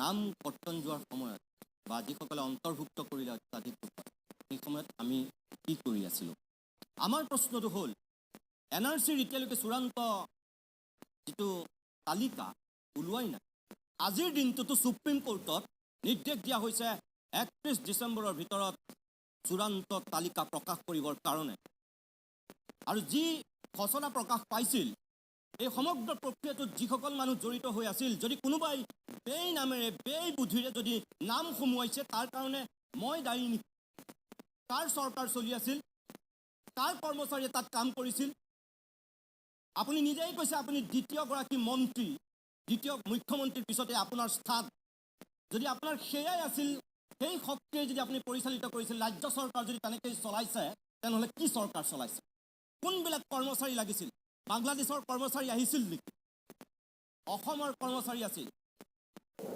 হিমন্ত বিশ্ব শৰ্মা ডাঙৰীয়া আপুনি পাহৰি নাযাব আপোনাৰ গড়কাপ্তানি ডিপাৰ্টমেণ্টত গড়কাপ্তানি বিভাগত স্বয়ং বাংলাদেশীৰ নাম ওলাইছে তাৰ পাছত আপুনি কিয় আমাক আক্ৰমণ কৰে চৰকাৰ মই চলাইছোঁ চৰকাৰ কোনে চলাইছে NRCৰ কামত কোনখিনি মানুহ জড়িত হৈ আছিল যদি সেইবিলাক মানুহে তেনেকুৱা 2 নম্বৰী কাম কৰিছে তেনেহ'লে আপুনি এতিয়ালৈকে আমি কিয় দেখা নাই যে সেইসকলক আপুনি শাস্তি দিছে কোনজন তেনেকুৱা 2 নম্বৰী কাম কৰা বিষয়া কৰ্মচাৰীক আপুনি শাস্তিৰ কাজ কৰাত বহুৱাইছে কওক এজন মানুহৰ নাম কওক এনেই আৱেগত কিছুমান কথা ক'লে নহ'ব প্ৰিয় দৰ্শক যদি ধুবুৰীত NRCত কাৰোবাৰ নাম কোনোবাই বুদ্ধি কৰি অজস্ৰভাৱে সোমোৱাইছে চৰকাৰীভাৱে তেওঁলোক আছে সুপ্ৰিম কোৰ্টৰ নিৰ্দেশত হৈছে প্ৰতীক হাজেলা সমন্বয়ক হিচাপে আছে তাৰ দায়িত্ব সংবাদ মাধ্যমৰ মুৰব্বী হিচাপে কি মোৰ নে আপোনালোকৰ চৰকাৰ চলাইছে সৰ্বানন্দ সোণোৱাল চৰকাৰ চলাইছে হিমন্ত বিশ্ব শৰ্মাই আৰু তাৰ পাছত দুখ জাপিব বেলেগলৈ হ'ব নোৱাৰে এবাৰ নিজক সুধি লওক আৰু এটা কথা আপুনি নিজে এটা সময়ত অসম চুক্তিৰ ৰূপায়ণ বিভাগৰ মন্ত্ৰী আছিল এবছৰ দুবছৰ নহয় আপুনি 9 বছৰ ধৰি অসম চুক্তি ৰূপায়ণ মন্ত্ৰী আছিল আপুনি ক'ত গৈছিল আজি এই মুহূৰ্তত আপোনাৰ গোৱালপাৰা ধুবুৰীত আপুনি বাংলাদেশী দেখিলে সকলো 1991-92 চনতে আপুনি কংগ্ৰেছত যোগদান কৰিছিল আৰু সুদীৰ্ঘ 25 বছৰ ধৰি আপুনি কংগ্ৰেছত আছিল আৰু কংগ্ৰেছত 25 বছৰ থাকি আপুনি ধুবুৰী আৰু বৰপেটা বঙাইগাঁৱত কোনখিনি লেকচাৰ দিছিল ডিঙিৰ শিৰ ফুলাই ফুলাই আৰু এতিয়া মাত্ৰ এই 2 বছৰ 3 বছৰ হৈছে বিজেপিলৈ ঢকলিয়াই অহা ভয়ত পলাই পত্ৰং দি পৰিস্থিতিৰ তাগিদাত পৰি 25 বছৰে আপোনাৰ মন আৰু মগজুৰে সেই বাংলাদেশীক উলিয়াব নোৱাৰিলে আপুনি নেদেখিলে আৰু দেখিছে বিজেপিলৈ অহা এই 2.5 বছৰৰ ভিতৰত ইমান সুবিধাবাদী হ'লে মানুহে ইমান জঘন্য আৰু নিকৃষ্ট কথা ক'ব পাৰে মুখেদি ওলাব পাৰে এবাৰ নিজক সোধক 25 বছৰ ধৰি কংগ্ৰেছত আছে তাৰ পাছত এতিয়া আপুনি সেই প্ৰশ্ন আমাক কৰে ক'ত গৈছিল আপুনি 25 বছৰ থাকোতে বৰপেটাত ধুবুৰীত গোৱালপাৰাত এইটো একেই মুখ একেই জিভা একেই দাঁতেৰে আপুনি কোনবিলাক কথা কৈছিল এবাৰ নিজক সোধক আৰু আজি তাৰ পিছত অধিক বিজেপি হ'বলৈ গৈ অধিক RSS হ'বলৈ গৈ আৰু নৰেন্দ্ৰ মোদী আৰু অমিত শ্বাহৰ ভিত্ৰ হ'বলৈ গৈ এইবিলাক বলিয়ালি কথা দলীয় কৰ্মীৰ আগত ক'বলৈ আহে লাজ নালাগে আপোনাৰ 3 নম্বৰত কি কৈছিল মই প্ৰিয় দৰ্শক চাওক আপোনালোকে এবাৰ ধৰ্ম নিৰপেক্ষতাই অসমখনত যদি বাহিৰা মানুহৰ হাতত অনুপ্ৰৱেশ কৰি সকলৰ হাতত অৰ্পণ কৰিব লাগে সেই গাখীৰ খোৱা বন্ধু আবৃত্তি কৰা বন্ধু তোমাৰ ধৰ্ম নিৰপেক্ষতাৰ লগত আমি বিশ্বাস নকৰোঁ তোমাৰ লগত আমাৰ প্ৰতিযোগিতা হ'ব তোমাৰ লগত আমাৰ আদৰ্শগত সংঘাত হ'ব তুমিও আবৃত্তি কৰিবা আমি ৰাইজৰ মাজত যাম তুমি গাখীৰ খুৱাবা আমি সাহসেৰে তত্ত্ব সংবিধানৰ তত্ত্ব অনুসূচিত আমাৰ অসম চুক্তিৰ 6 নম্বৰ অনুচ্ছেদ পালন কৰি 6 জনগোষ্ঠীক জনজাতীয়কৰণ কৰি আমিও খিলন দিয়াৰ অভেদ্য দুৰ্গ আমিও নিৰ্মাণ কৰিম সেই শক্তি আৰু সাহস আমাৰ আছে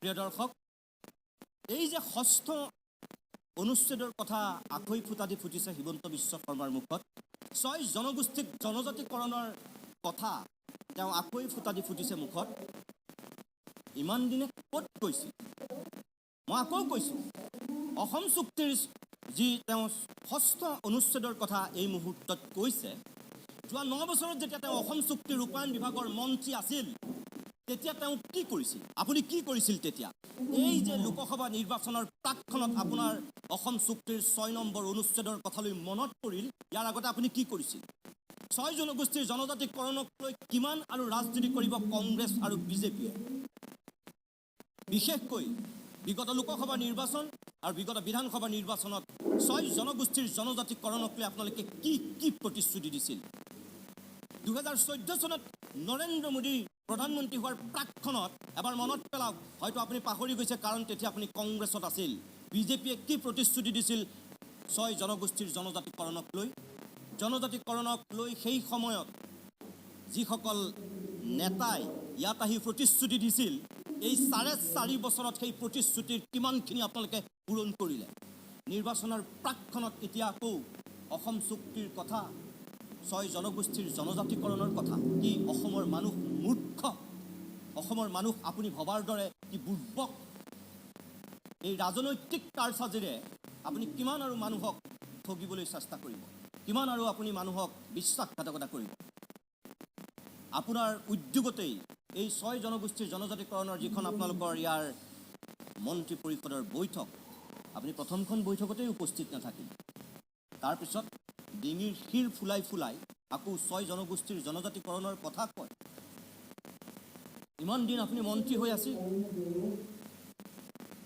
বিজেপিত মন্ত্ৰী হৈ আছে 6 জনগোষ্ঠীৰ জনজাতিকৰণৰ কাৰণে ইয়াৰ পূৰ্বে আপোনাৰ ভূমিকা কি আছে কওক আপুনি অসমৰ ৰাইজক জনাওক যে আপোনাৰ কংগ্ৰেছত থাকোঁতে কি স্থিতি আছিল আৰু আজি এই 2.5 বছৰ মন্ত্ৰী হৈ থকাৰ পিছত আৰু 4.5 বছৰ বিজেপিৰ কেন্দ্ৰীয় নেতৃত্বই 6 জনগোষ্ঠীৰ জনজাতিকৰণক লৈ কি কৰিছে অসমৰ মানুহে দেখি আছে প্ৰত্যেকটো দল সংগঠনে কি কৰিছে 6 জনগোষ্ঠীৰ দাবী উত্থাপন কৰা তেওঁলোকে কি কৰি আহিছে অসমৰ মানুহে দেখি আছে তাৰপিছত বুকুৰ শিৰ ফুলাই এই কথা ক'বলৈ আহে ইমান বুকাত মিছা কথা অসমৰ ৰাজনীতিত আন কোনোবাই ক'ব পাৰে নে নোৱাৰে আমি নাজানো কেৱল আপুনি পাৰে এইবাৰ চাওক চতুৰ্থটো কথা যিটো অৰ্ণবাই বৰাক লৈ আপুনি উত্থাপন কৰিছে চাওক প্ৰিয় দৰ্শক হিমন্ত বিশ্ব শৰ্মাই কি কৈছে যমুনামুখৰ ৰাজপথত যিদিনাখন মোৰ মা অৰ্ণবাই বৰাক সতীত্ব হৰণ কৰি হত্যা কৰা হৈছিল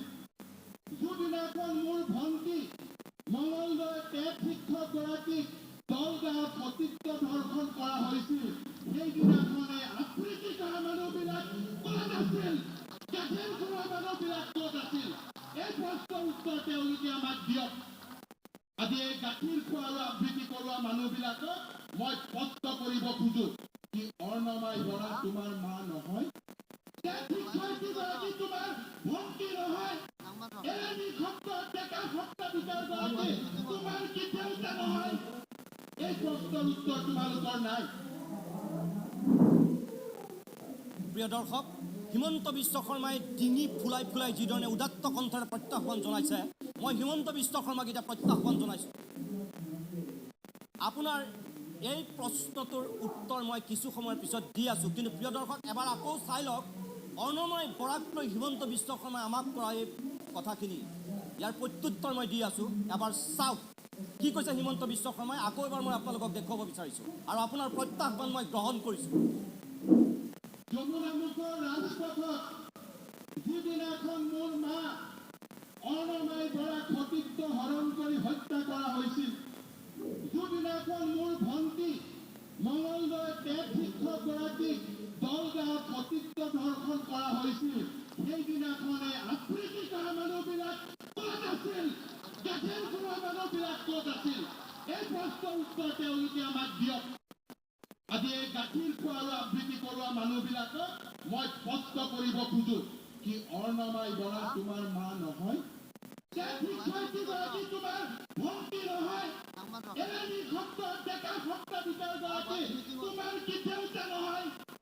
এই প্ৰশ্নৰ উত্তৰ তোমালোকৰ নাই।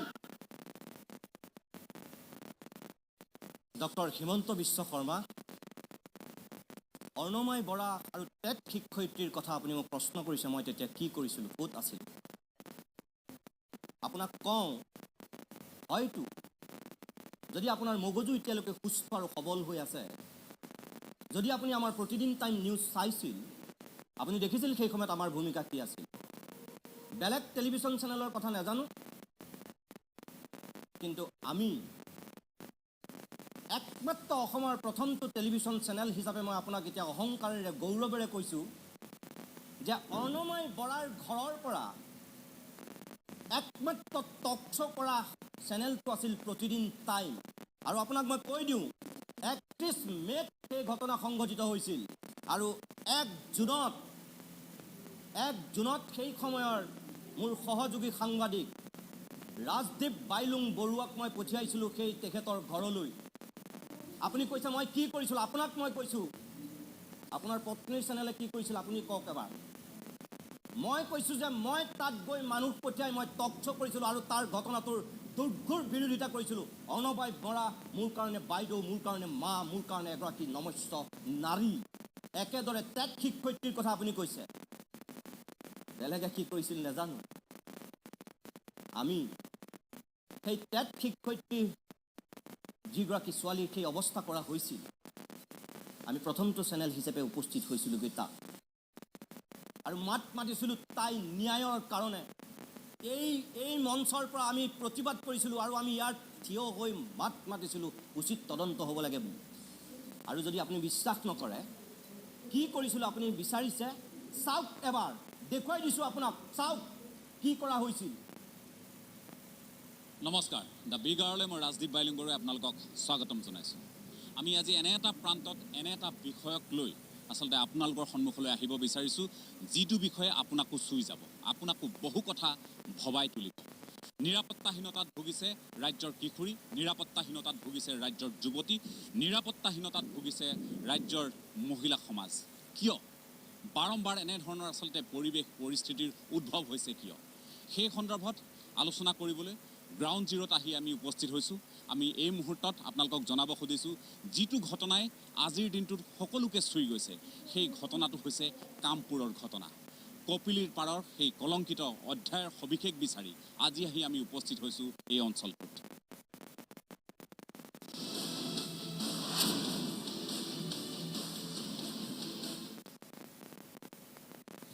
আমি আপোনালোকক সেই পৰিৱেশটো দেখুৱাব খুজিছোঁ।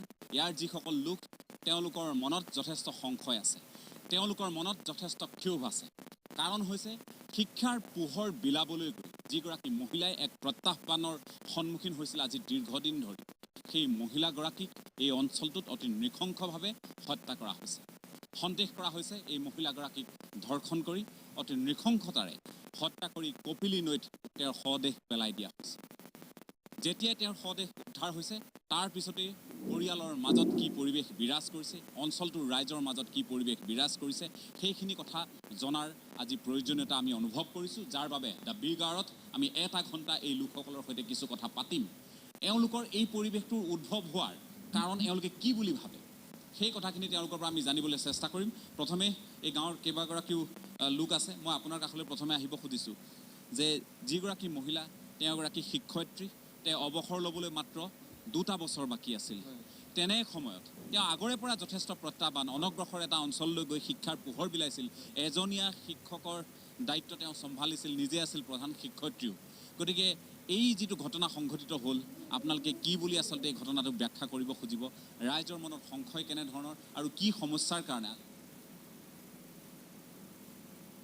হিমন্ত বিশ্ব শৰ্মা, মইতো মন্ত্ৰী নহয়, মইতো মুখ্যমন্ত্ৰী নহয়, মইতো চৰকাৰ নচলাওঁ, ইয়াতকৈ মই কি কৰিব পাৰোঁ? আপুনি কি কৰিছিল তেতিয়া? আপোনাৰ প্ৰতিনিধি তাত গৈ উপস্থিত হোৱাৰ আগতেই মই তাৰ পৰা টক শ্ব' কৰাৰ ব্যৱস্থা কৰিছিলোঁ, গাঁৱৰ মানুহক একত্ৰিত কৰিছিলোঁ। এই দুৰ্ভগীয়া মহিলাগৰাকীৰ ছোৱালীকেইজনীৰ ভাষ্য সংগ্ৰহ কৰি অসমৰ মানুহক জনাইছিলোঁ তাত কি বিভৎস পৰিৱেশৰ সৃষ্টি হৈছে। এজন সংবাদ মাধ্যমৰ সাধাৰণ কৰ্মী হিচাপে ইয়াতকৈ মই আৰু কি কৰিব পাৰোঁ? তাৰপিছত আপুনি মোক প্ৰশ্ন কৰে তেতিয়া মই কি কৰিছোঁ। আপুনি মনত ৰখা দৰকাৰ, কেৱল সিমানেই নহয়, যেতিয়া সেই পৰিয়ালটোৱে ন্যায় পোৱা নাছিল, এই দুৰ্ভগীয়া মহিলাগৰাকীৰ কন্যাক আমি এই ষ্টুডিঅ'লৈ আনি আমি আন এখন সংগ্ৰাম কৰিছিলোঁ। আৰু আপোনালোকে কি সহযোগিতা আগবঢ়াইছে, কি ভূমিকা পালন কৰিছিল, সেয়াও অসমৰ মানুহক দেখুৱাইছিলোঁ। তেওঁলোক আমাৰ অন্যতম অতিথি হৈছিল পৰৱৰ্তী সময়ত। তাৰপাছত কি যুক্তিত আপুনি মোক প্ৰশ্ন কৰে যে আমি ক'ত কি কৰিছিলোঁ? আপোনাৰ যদি মগজুৰ ভাৰসাম্য হেৰুৱাইছে তেতিয়া বেলেগ কথা, মগজু বিকৃতি ঘটিছে যদি তেতিয়া বেলেগ কথা। যদি সুস্থ সবল হৈ আছে, আপোনাক আকৌ মনত পেলাই দিছোঁ, আমি সেই সময়ত মৌন হৈ চেলুটেপ লগাই থকা নাছিলোঁ। আমি সক্ৰিয় আৰু সপ্ৰতিভ ভূমিকা গ্ৰহণ কৰিছিলোঁ। সংবাদ মাধ্যমৰ যিমানখিনি শক্তি সিমানখিনি আমি কৰিছিলোঁ, তাতকৈ আমি একো কৰিব নোৱাৰোঁ। বাকী দায়িত্ব আপোনালোকৰ। নিজৰ দায়িত্ব পালন কৰিব নোৱাৰি আনৰ গালৈ আঙুলি টোৱাটো কেৱল অন্যায় নহয়, মহাপাপ। অকণমান সময়ৰ কাৰণে বাণিজ্যিক বিৰতি লওঁ। আপোনাৰ প্ৰত্যেকটো কথাৰে উত্তৰ দিম, যিহেতু আপুনি উত্তৰ বিচাৰিছে, প্ৰত্যাহ্বান দিছে। সেই প্ৰত্যাহ্বান গ্ৰহণ কৰিব পৰাৰ শক্তি আৰু সামৰ্থ্য আছে। ইয়াৰ পিছত আপুনি কি কৰিব এতিয়া? যদি আপোনাৰ সাহস আছে মোৰ ওচৰত ক্ষমা খোজক। মই একো কৰা নাছিলোঁ বুলি কৈছে ৰাজহুৱাকৈ, মই কৈছোঁ কৰিছোঁ আমি। অকণমান সময়ৰ কাৰণে বাণিজ্যিক বিৰতি লৈছোঁ।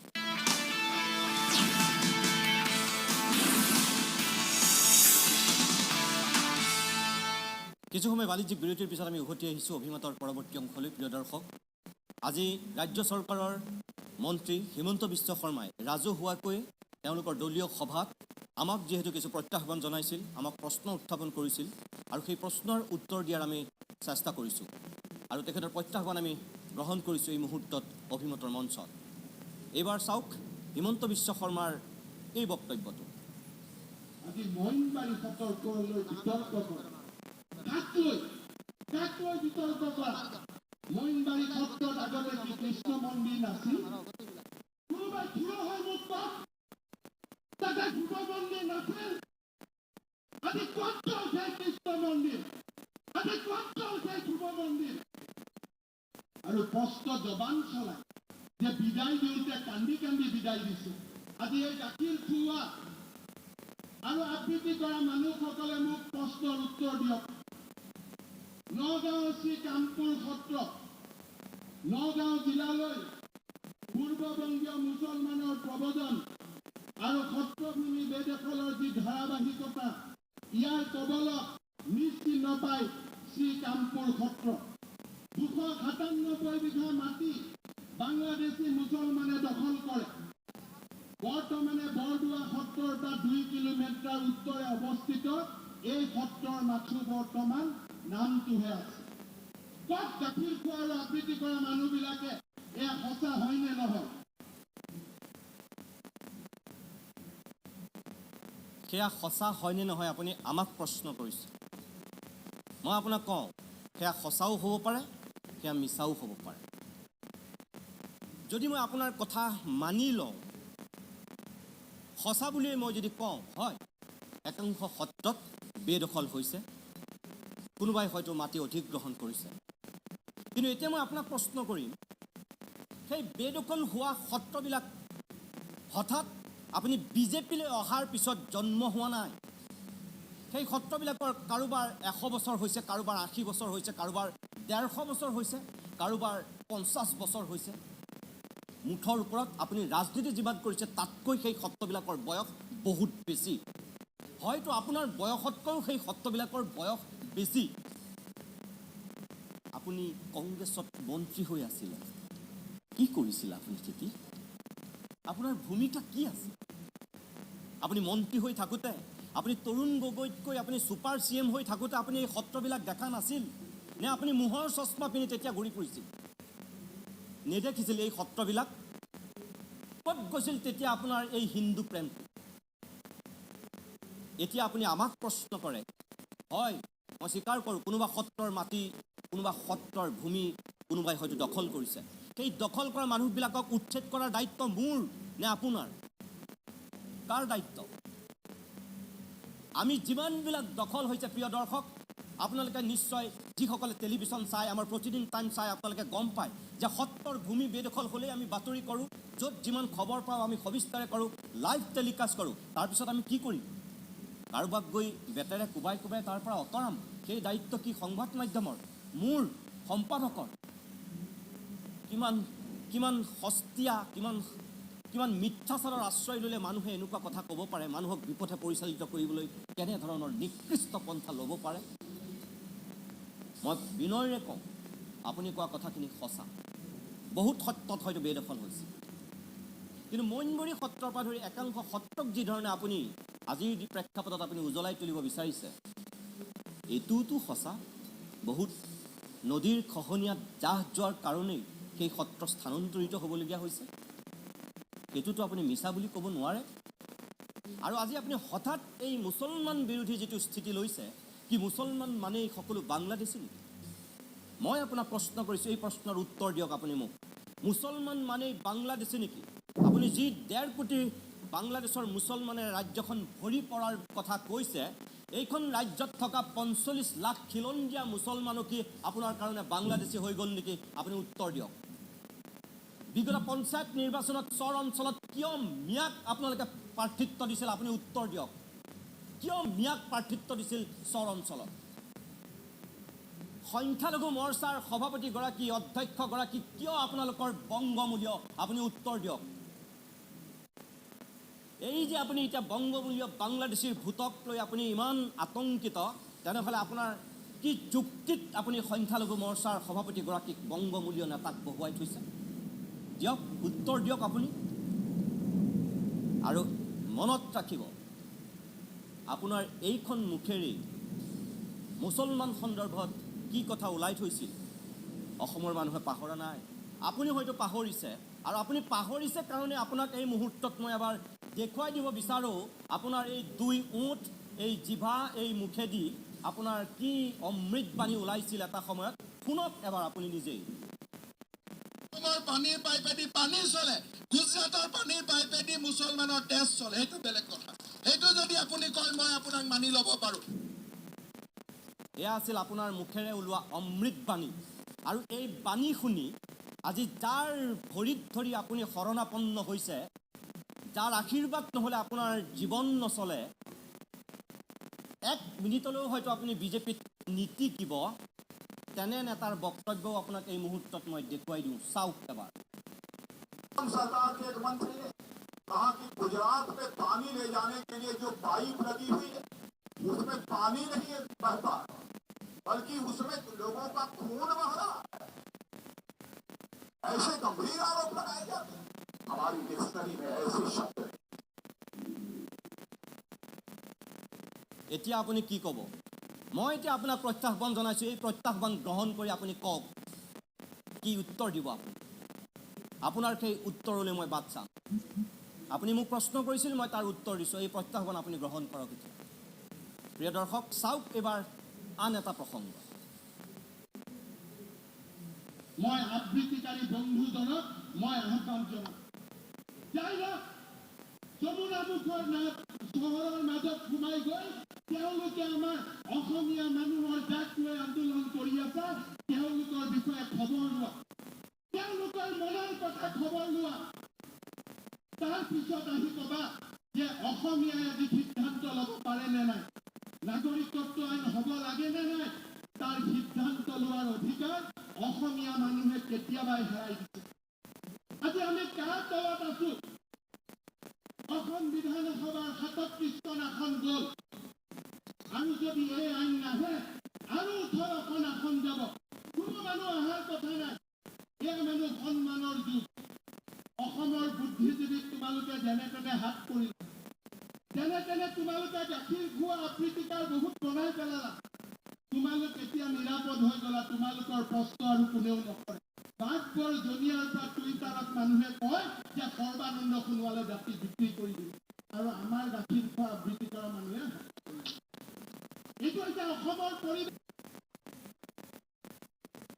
আপুনি যিসকলক আক্ৰমণ কৰিছে সেইসকলৰ কোন সভাত মই হাত চাপৰি মাৰিছিলোঁ আপুনি এখন সভা দেখুৱাই দিয়ক য'ত তেনেকুৱা বাংলাদেশীৰে ভৰপূৰ য'ত সেই বাংলাদেশীসকলৰ তেনে আহ্বানক আমি সমৰ্থন জনাইছিলোঁ হাত চাপৰি মাৰিছিলোঁ এখন সভা আপুনি দেখুৱাই দিয়ক মই এইটোৱে আপোনাক প্ৰত্যাহ্বান জনাইছোঁ ২ নম্বৰ কথা আপুনি কংগ্ৰেছত থাকোঁতে এই একেজন মানুহেই সেই যিকেইটা স্থানৰ কথা আপুনি কৈছে আব্দুল খালেকৰ হৈ যেতিয়া আপুনি নিৰ্বাচনী প্ৰচাৰ চলাবলৈ গৈছিল আপুনি তাত কি কৈছিল জনিয়াত বাঘবৰ সমষ্টিত আপুনি কি কৈছিল ধুবুৰীত আপুনি কি কৈছিল বৰপেটাত আপুনি কি কৈছিল গোৱালপাৰাত আপুনি কি কৈছিল মোক ক'ব নালাগে এবাৰ নিজক সোধক এই কংগ্ৰেছত যেতিয়া আপুনি মন্ত্ৰী হৈ আছিল বিধায়ক হৈ আছিল নেতা আৰু পালি নেতা হৈ আছিল তেতিয়া আপুনি এই অঞ্চলবিলাকলৈ গৈ কি কথা কৈছিল অসমৰ মানুহক ক'ব নালাগে এবাৰ নিজক সোধক তাৰপিছত আপুনি নিজেই গম পাব আপুনি তাত কি কৈছিল মই আকৌ আপোনাক কওঁ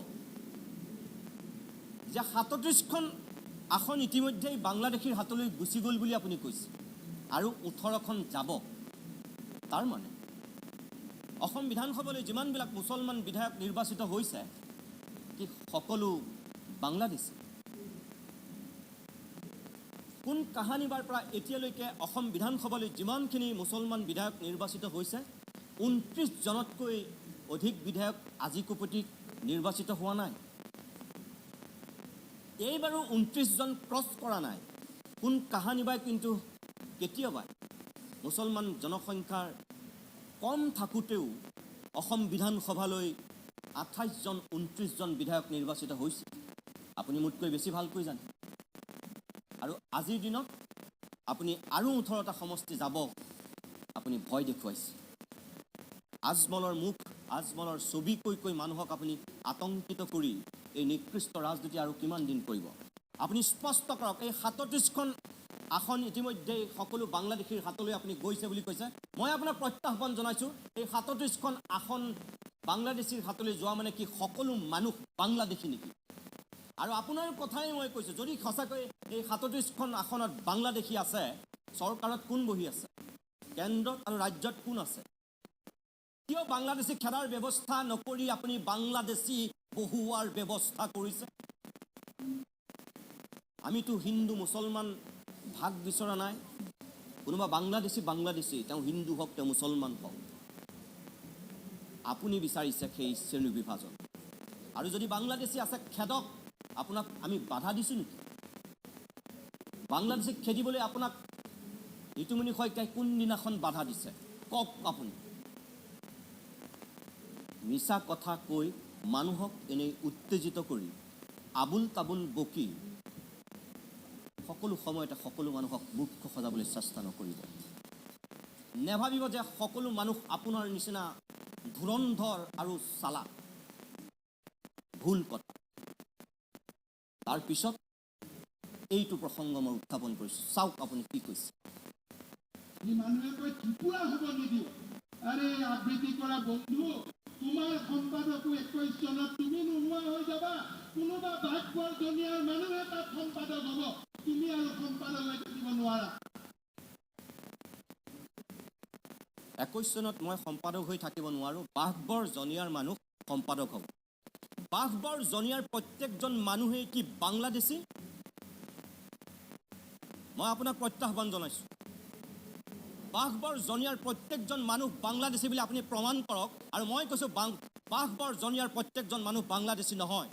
আপুনি প্ৰমাণ কৰক। কাইলৈ মই আপোনাৰ ভৰিত ধৰি সেৱা কৰিমগৈ, এই মুখ্য সম্পাদক পদ মই এৰি দিম।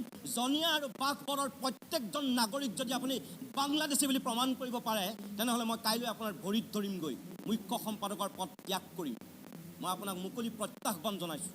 প্ৰমাণ কৰক আৰু ৰাজহুৱাকৈ কওক আপুনি যে জনিয়া আৰু বাঘবৰত থকা প্ৰত্যেকজন মানুহেই বাংলাদেশী। আৰু যদি আপুনি নোৱাৰে, তেনেহ'লে আপুনি ৰাজহুৱাকৈ ক্ষমা খোজক জনিয়া আৰু বাঘবৰবাসীৰ লগতে সমগ্ৰ অসমবাসীৰ ওচৰত। দুটাকৈ সন্মানীয় সমষ্টি। বাঘবৰত প্ৰতিনিধিত্ব কৰি আছে চেয়াৰমান আলীয়ে, জনিয়াক প্ৰতিনিধিত্ব কৰি আছে আব্দুল খালেকে। সেই আব্দুল খালেকে এটা সময়ত আপোনাৰ বুকুৰ মণি, হিয়াৰ ধন, মুখ্যমন্ত্ৰী চকীৰ লালসাত যেতিয়া আপুনি উন্মাদ হৈ বলীয়া ঘোঁৰাৰ দৰে দৌৰিছিল, সেই সময়ত আপোনাৰ সেই দৌৰৰ সহযাত্ৰী আছিল এই আব্দুল খালেক। তাৰমানে আপুনি এজন বাংলাদেশী বিধায়কক লগত লৈ মুখ্যমন্ত্ৰীৰ চকীৰ সপোন দেখিছিল, আৰু আজি সেই স্বপ্ন ভংগ হোৱাৰ পিছত আপুনি বলীয়া ঘোঁৰাৰ দৰে আকৌ ওলোটাকৈ দৌৰিছে। হ'ব নোৱাৰে। আমাৰ এই মুকলি প্ৰত্যাহ্বান গ্ৰহণ কৰক। মই গ্ৰহণ কৰিছোঁ। বাঘবৰ জনিয়াৰ প্ৰত্যেকজন মানুহ, মই কৈছোঁ মুছলমান মানে বাংলাদেশী নহয়। আৰু আপুনি প্ৰমাণ কৰি দেখুৱাওক। মই আপোনাক প্ৰত্যাহ্বান জনাইছোঁ। মই কাইলৈকে আপোনাৰ ভৰিত ধৰিমগৈ, মই মুখ্য সম্পাদক পদ ত্যাগ কৰিম। ৰাজহুৱা প্ৰত্যাহ্বান আপোনাৰ প্ৰতি মোৰ এয়া। পৰৱৰ্তী আপোনাৰ এটা বক্তব্যৰ উত্তৰ দিছোঁ, চাওক। মই অসমৰ ৰাইজক বিনম্ৰতাৰে আহ্বান জনাম। হিমন্ত বিশ্ব শৰ্মাই 21 চনৰ পিছত অসমত ৰাজনীতি নকৰে। মোৰ পাবলগীয়া হেৰাবলগীয়া একো নাই। কোনোবাই যদি কয় হিমন্ত বিশ্ব শৰ্মাই কিবা হোৱাৰ সপোন দেখি কৰিছে, এইখন মঞ্চৰ পৰাই কৈছোঁ, 21 চনৰ পিছত হিমন্ত বিশ্ব শৰ্মা ৰাজনীতিত থকাৰ প্ৰশ্ন নুঠে। কিন্তু জাতিটোৰ কাৰণে এই আবৃত্তি কৰা, এই কবিতা আবৃত্তি কৰা গাখীৰ খোৱা সকলক চিনাক্ত কৰি পানী পথৰ শেষ যুদ্ধ দিবলৈ হিমন্ত বিশ্ব শৰ্মা সাজু।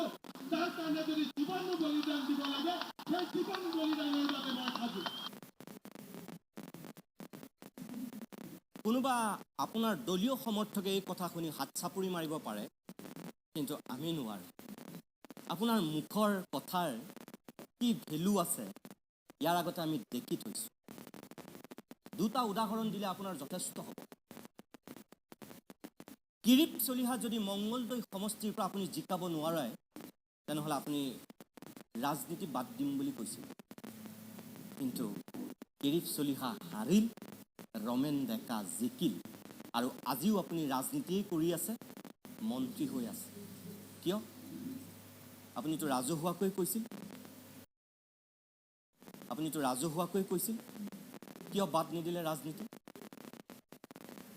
যেতিয়া কংগ্ৰেছৰ পৰা বিজেপিলৈ আপুনি ঢপলিওৱাৰ এটা কুচকাৱাজ কৰিছিল, সাংবাদিকে যেতিয়া আপোনাক সুধিছিল, তেতিয়াতো আপুনি কৈছিল যে সাংবাদিকেহে মোক বিজেপি, কাইলৈ AUDF, পৰহিলৈ হয়তো AGP এইবিলাক কৰি আছে।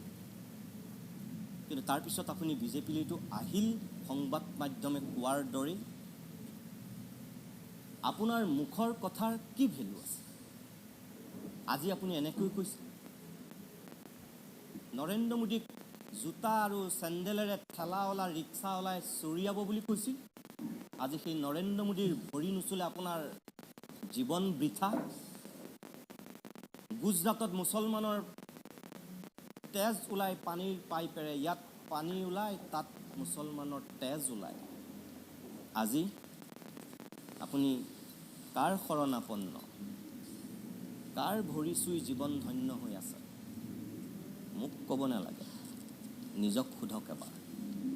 আপোনাৰ মুখৰ কথাত কিমান গুৰুত্ব, কিমান আপুনি কথা দি কথা ৰাখিব পাৰে, সেয়া অসমৰ প্ৰত্যেকজন মানুহেই, সমাজ সচেতন মানুহে জানে, বুজে, দেখি আহিছে। কাৰণ ইতিহাসে সকলো সঁচা কথা কয়। অকণমান সময়ৰ কাৰণে আকৌ বিৰতি লৈছোঁ। তাৰপিছতেই আপোনাৰ আৰু কেইটামান প্ৰশ্নৰ মই উত্তৰ দিম।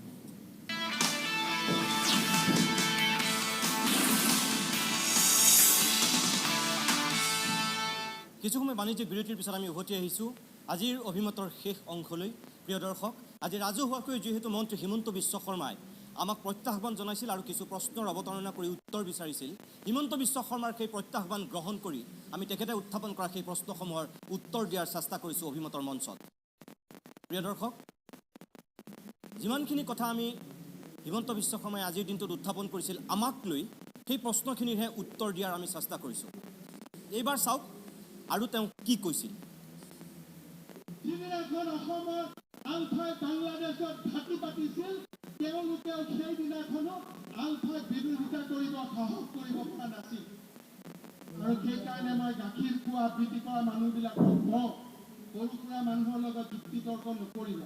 সাহস আছে যদি কেতিয়াবা আমাৰ দৰে মানুহক মাতিবা, 10 কিল থানাত পথাৰ ফিল্ডতে কেনেকে গাখীৰ খুৱাব লাগে আমি বুজাই দিম,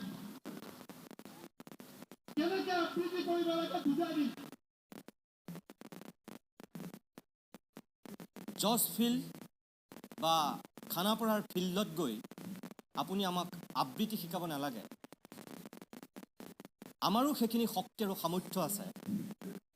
আপুনি জজ ফিল্ডত বা আপুনি খানাপাৰাত তেনেকুৱা এটা ব্যৱস্থা কৰক, মই তাত গৈ উপস্থিত হ'ম আৰু আপোনাৰ প্ৰত্যাহ্বান মই গ্ৰহণ কৰিছোঁ। জজ ফিল্ডত বা খানাপাৰাত আপোনাৰ মুখামুখি হ'ম, কিন্তু মনত ৰাখিব আপোনাৰ পৰা তাত মই আবৃত্তি নিশিকোঁ। যদি মই আবৃত্তি কাৰোবাৰ পৰা শিকিবলগীয়া হয়, ডক্টৰ অমৰজ্যোতি চৌধুৰী ছাৰৰ পৰা শিকিম, ভূপেন চক্ৰৱৰ্তীৰ পৰা শিকিম, উপম শইকীয়াৰ পৰা শিকিম, কিন্তু আপোনাৰ পৰা মই নিশিকোঁ। সেইটো আশা আপুনি নকৰিব। কিন্তু বাকীখিনিৰ কথা আপুনি যিধৰণে ভাবুকি দিছে, যিধৰণে আক্ৰমণৰ লক্ষ্য কৰি আমাক কৈছে, কোনোবা ধুদুৱা মানুহে হয়তো আপোনাৰ সেই কথালৈ ভয় কৰিব বা পেপুৱা লাগিব। মনত ৰাখিব, আমি আপোনাৰ সেই ভয় ভাবুকিলৈ কেৰেপ কৰা মানুহ নহয়। আৰু আপোনাক আৰু এটা কথা কওঁ, আপুনি কৈছে ফাং ফুং কৰোঁ। আমি টেলিভিশ্যনৰ ষ্টুডিঅ'ত বহি আপোনাৰ দৰে ককাই সাধু কথা ক'ব, নাতিয়ে শুনি যাব, সেই ভূমিকাত আমি অৱতীৰ্ণ হোৱা নাই আজিলৈকে, আৰু আমি নহওঁ।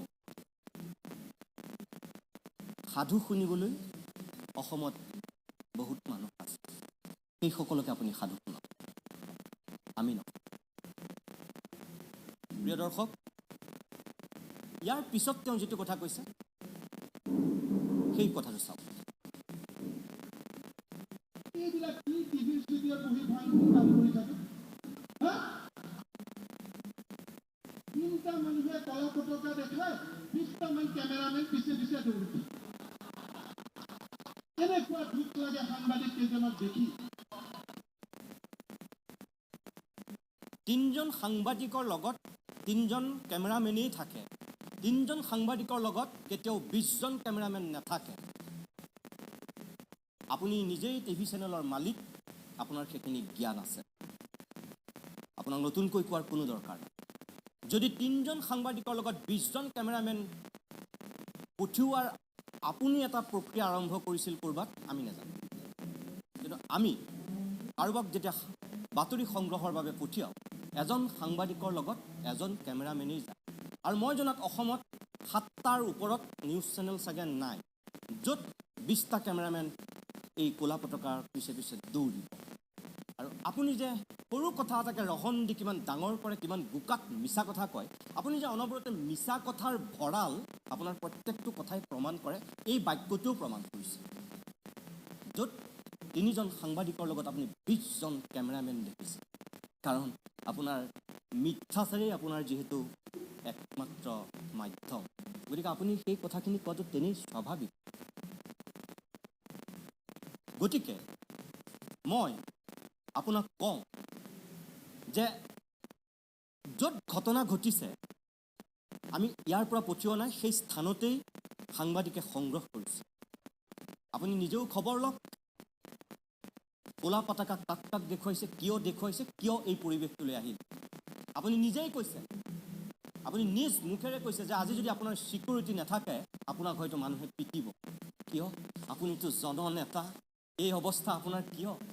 অসমখনৰ কাৰণে ইমান দিন ৰাত একাকাৰ কৰি কষ্ট কৰা মানুহ, কিয় আপোনাক তেনেহ'লে ক'লা পতাকা দেখুৱাব লগা হৈছে? কিয় আপোনাৰ মুখেৰে ওলাবলগীয়া হৈছে যে আজি যদি মোৰ ছিকিউৰিটি নাথাকে মোক ক'ৰবাত পিটিব? আমাৰ বিজেপিৰ কৰ্মীসকল এসপ্তাহ 10 দিন ধৰি ঘৰৰ ভিতৰৰ পৰা ওলাবই পৰা নাই। এয়া আপোনাৰ মুখৰ বাণী, মই কোৱা নাই। কিয়? আপুনি ৰাজ্যখনৰ কাৰণে ইমান কৰিছে, নিৰাপত্তা নহ'লে আপুনি এতিয়া এইখন অসমত থাকিবই নোৱাৰে।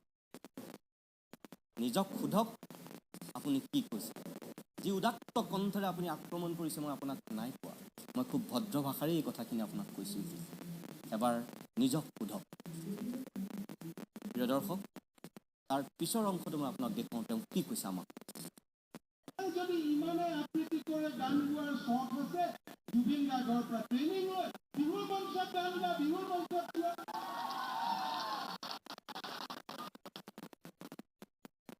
আৰু তাকে গৈ ঢালি মাৰে, আবৃত্তি কৰে।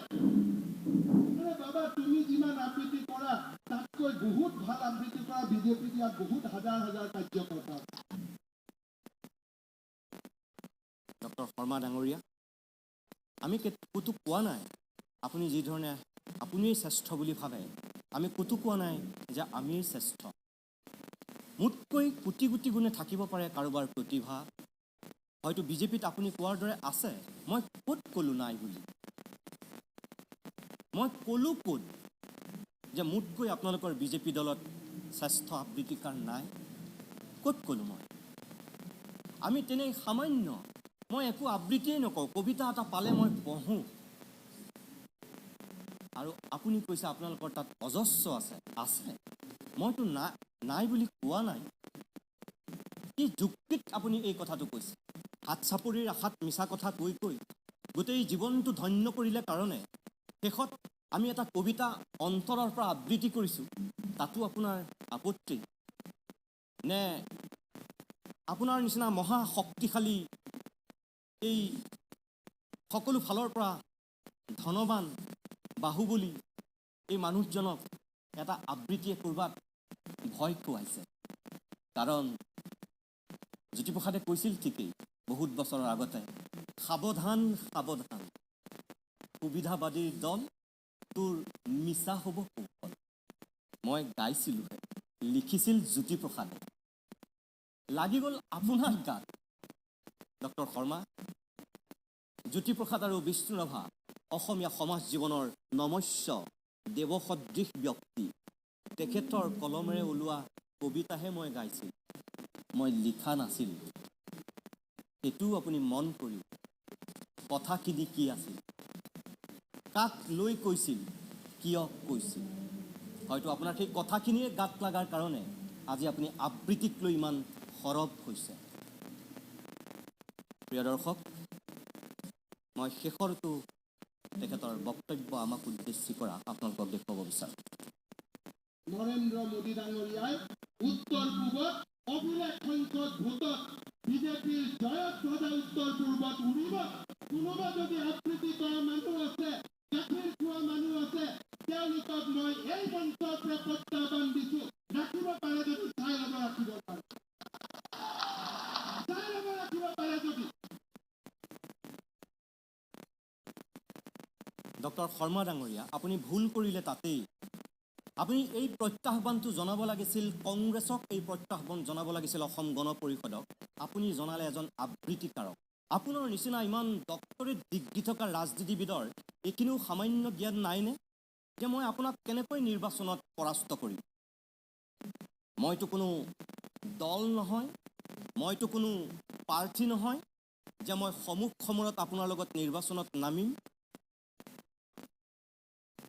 আপোনাৰ নিচিনা ইমান গুণী জ্ঞানী এজন ব্যক্তিৰ মুখত এনে কথা শোভা পাই জানো?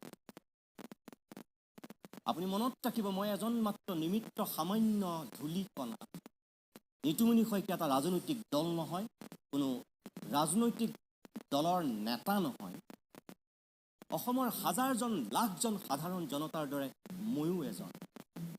গতিকে আপুনি ভুল কৰিছে যে নৰেন্দ্ৰ মোদীক কেনেকৈ প্ৰতিৰোধ কৰিব পাৰি বা আগন্তুক নিৰ্বাচনত কেনেকৈ আপোনালোকৰ জয়ৰ গতিধাৰা ৰোধ কৰিব পাৰি, সেই প্ৰত্যাহ্বান জনাইছে।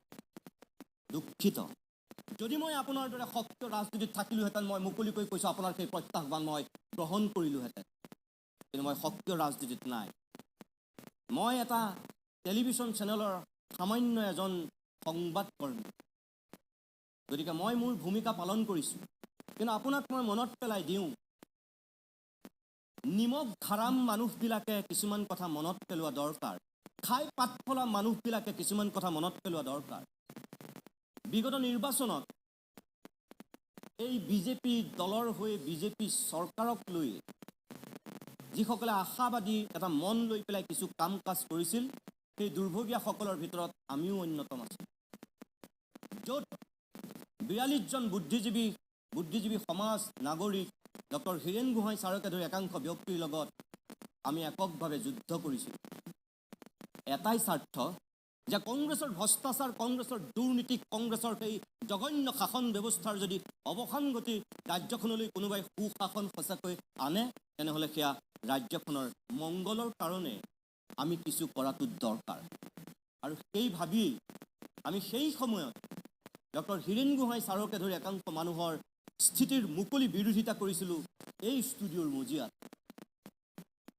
গতিকে আজিও আমি যিখিনি কৰি আছোঁ অকল জাতিৰ স্বাৰ্থত, ৰাজ্যৰ স্বাৰ্থত। মনত ৰাখিব, আপুনি কোৱাৰ দৰে নিৰ্বাচনত জয়ী মানেই সৰ্বশেষ কথা নহয়। কিমান দিনলৈ জিকিব কূট কৌশল কৰি মানুহক মিছা কথাৰে আভুৱা ভাৰি? কিমান দিনলৈ জিকিব? অনন্ত কাললৈ আপুনি মিছা কথাৰে ৰাজনৈতিক বৈতৰণি পাৰ হ'ব পাৰিব নেকি? নোৱাৰে। মনত ৰাখিব, আমিও সংবাদ মাধ্যমত থাকিম, আপুনিও ৰাজনীতি কৰি থাকিব। সময়ে আচল বিচাৰ কৰিব কাৰ কথা সঁচা, কোন মিছা। এটা সময়ত অখিল গগৈও আমাৰ লগত যুদ্ধ কৰিছিল, কংগ্ৰেছেও আমাক বিজেপিৰ এজেণ্ট সজাইছিল, আৰু আজি একেই বিজেপি আকৌ কংগ্ৰেছক বা কাৰোবাৰ হৈ কাম কৰাৰ অভিযোগ আপোনালোকে আমাক দিছে। সময়ে ক'ব কাৰ হৈ কোনে কাম কৰিছে আৰু কাৰ হৈ কোনে মাতিছে। প্ৰিয় দৰ্শক, হিমন্ত বিশ্ব শৰ্মাই যিহেতু আজি ৰাজহুৱাকৈ প্ৰত্যেকটো কথাৰ উত্তৰ বিচাৰিছিল, ৰাজহুৱাকৈ ডিঙি ফুলাই ফুলাই, শিৰ ফুলাই ফুলাই যিহেতু আমাক প্ৰত্যাহ্বান জনাইছিল, মোৰ সেই সৎ সাহস আছে সেই প্ৰত্যাহ্বান গ্ৰহণ কৰিবলৈ। সেইকাৰণেই তেখেতৰ প্ৰত্যেকটো কথাৰ উত্তৰ মই আজিয়েই দিছোঁ। তেওঁ আজিৰ দিনটোত দিছিল, মই আজিয়েই দিছোঁ। আপোনালোকে বিচাৰ কৰক মই কোৱা কথাখিনি সঁচা নে মিছা।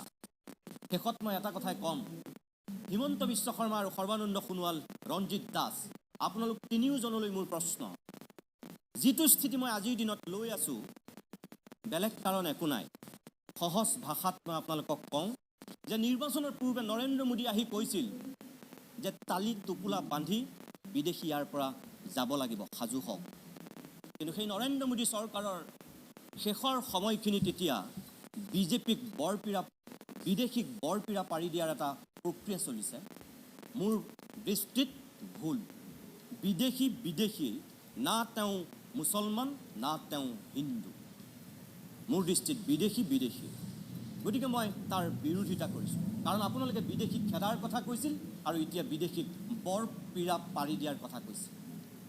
শ্ৰেণী বিভাজনৰ হিন্দু আৰু মুছলমান। ৰাষ্ট্ৰীয় প্ৰেক্ষাপটত বা আজি ৰাজ্যিক প্ৰেক্ষাপটত ডক্টৰ শৰ্মা ডাঙৰীয়া, আপুনি যিধৰণে হিন্দু আৰু মুছলমানৰ মাজত বিভাজন কৰিছে, আপুনি মনত ৰাখিব, আপুনি উন্নয়নৰ কথা কোৱা মানুহ, অসমখনক লৈ আপুনি স্বপ্ন দেখা মানুহ। গতিকে আপোনাৰ মুখত অন্তত এই হিন্দু আৰু মুছলমানক লৈ যিটো আপুনি শ্ৰেণী বিভাজন কৰিছে, এই কথাখিনিৰ শোভা নাপায়। কাৰণ আপুনি ৰাজ্যখনৰ মুখ্যমন্ত্ৰী হ'ব বিচৰা মানুহ, ৰাজ্যখনৰ আপুনি প্ৰগতিৰ পথত আগুৱাই নিয়া অন্যতম সেনাপতি হোৱা মানুহ। গতিকে আপুনি যিটো পৰিৱেশলৈ নিব বিচাৰিছে, আপোনাৰ কাৰণে আজি আদৰ্শ হৈছে পাকিস্তান, আদৰ্শ হৈছে ইৰাক, আদৰ্শ হৈছে ইৰাণ, আদৰ্শ হৈছে চিৰিয়া, আদৰ্শ হৈ পৰিছে জিন্না। কিন্তু আমাৰ কাৰণে ধৰ্মীয় উন্মাদনেৰে যিবিলাক দেশ আজি পৰিচালিত হৈছে, ইৰাক, ইৰাণ, চিৰিয়াৰ পৰা পাকিস্তানলৈকে সকলোতে উন্নয়নৰ দিশতকৈ মানুহক বলীয়া কৰিছে ধৰ্মই, আৰু সেইবিলাকৰ কাৰণেই কি আফগানিস্তান কি পাকিস্তান সকলো আজি বিধ্বস্ত। আৰু আমি পাকিস্তান আফগানিস্তান হোৱাটো নিবিচাৰোঁ ভাৰতখন। আমি বিচাৰোঁ ভাৰতে অগ্ৰসৰ হওক আমেৰিকাৰ দৰে, অগ্ৰসৰ হওক চীনৰ দৰে, অগ্ৰসৰ হওক জাৰ্মানীৰ দৰে, অগ্ৰসৰ হওক ফ্ৰান্সৰ দৰে, য'ত ধৰ্মীয় উন্মাদনাই মানুহক কেতিয়াও বলীয়া কৰা নাই। কিন্তু দুৰ্ভাগ্যজনকভাৱে আপোনালোকে মানুহক ধৰ্মীয় উন্মাদনাৰে বলীয়া কৰিব বিচাৰিছে, আৰু আপোনালোকৰ যেন লক্ষ্য এতিয়া আফগানিস্তান, পাকিস্তান, চিৰিয়া, ইৰাক, ইৰাণ। আমি সেই পথৰ প্ৰতীক নহয়।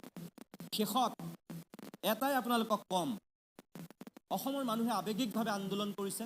সৰ্বানন্দ সোণোৱালেও কৈছে আমি বিলখন বিধেয়কখন নুবুজাকৈয়ে আমি প্ৰতিবাদ কৰিছোঁ বা এই সংগ্ৰামখন কৰিছোঁ। আপোনালোকৰ প্ৰতি মোৰ শেষ প্ৰশ্ন, মিজোৰাম আৰু মণিপুৰ আৰু মেঘালয়ৰ মুখ্যমন্ত্ৰী কেইগৰাকীয়ে এই বিধেয়কখনৰ তীব্ৰ বিৰোধিতা কৰিছে। আনকি মেঘালয় আৰু মিজোৰামৰ মুখ্যমন্ত্ৰীয়ে গৈ দেশৰ স্বয়ং গৃহমন্ত্ৰীক সাক্ষাৎ কৰি বিধেয়কখন সংশোধন কৰাই নহয়, বিধেয়কখন বাতিল কৰাৰ দাবী উত্থাপন কৰিছে। ডক্টৰ হিমন্ত বিশ্ব শৰ্মা, আপুনি নেডাৰ আহ্বায়ক। মিজোৰাম, মেঘালয়, মণিপুৰ আপোনাৰ নেডাৰেই চৰকাৰ। কি মিজোৰাম, মেঘালয়, মণিপুৰৰ মুখ্যমন্ত্ৰী কেইজনেও আৱেগিকভাৱেই কৈছিল নে বিধেয়কখন আমি বুজি নোপোৱাৰ দৰে এই মুখ্যমন্ত্ৰী কেইগৰাকীয়েও বুজি পোৱা নাই?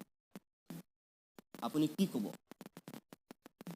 কি যুক্তিত গৃহমন্ত্ৰীক সাক্ষাৎ কৰি তেওঁলোকে তীব্ৰ বিৰোধিতা কৰিবলগীয়া হ'ল, সেই কথাটো আপুনি আজি ৰাজহুৱা এই সভাখনত উদাত্ত কণ্ঠৰে কিয় নক'লে? বাকীখিনি ক'লে কিয় নক'লে?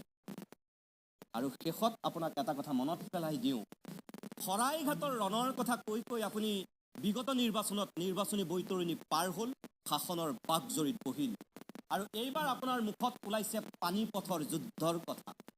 কিন্তু ডক্টৰ শৰ্মা ডাঙৰীয়া, আমি বুৰঞ্জীবিদ নহয়, আপোনাৰ দৰে ডক্টৰেট ডিগ্ৰী নাই, আমি ইমান পণ্ডিত নহয়।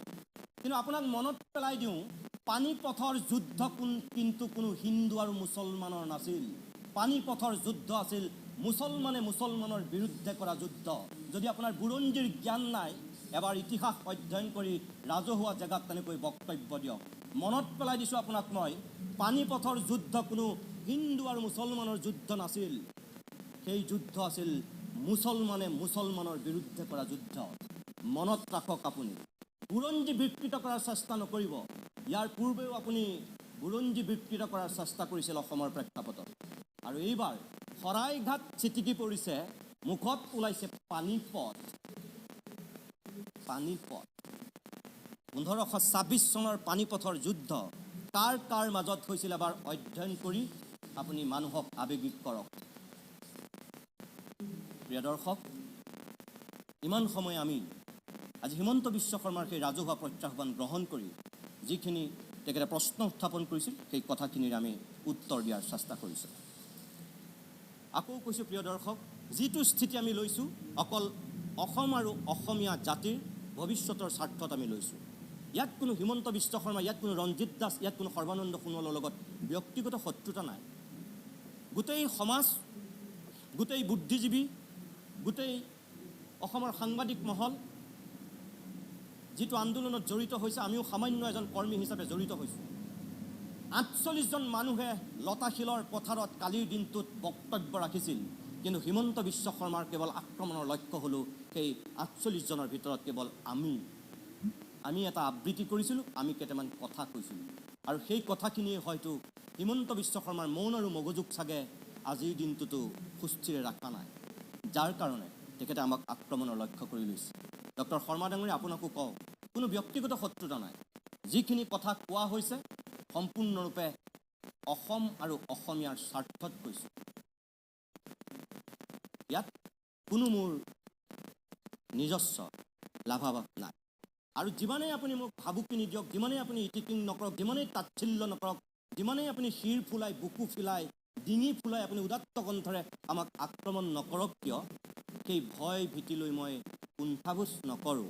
জাতিৰ স্বাৰ্থত, ৰাজ্যৰ স্বাৰ্থত য'ত যিদৰে মাত মাতিব লাগে, অনাগত দিনতো মাত মাতিমেই। তেওঁ যিমানেই মহাপৰাক্ৰমী ৰাজনীতিবিদ নহওক কিয়, যিমানেই তেওঁ ধনৱান শক্তিশালী মহাপ্ৰতাপী ৰাজনীতিবিদ নহওক কিয়, আমাৰ কণ্ঠ কেতিয়াও ৰুদ্ধ নহয়। মনত ৰাখিব। আজিৰ অভিমত ইমানতে সামৰিছোঁ। নমস্কাৰ।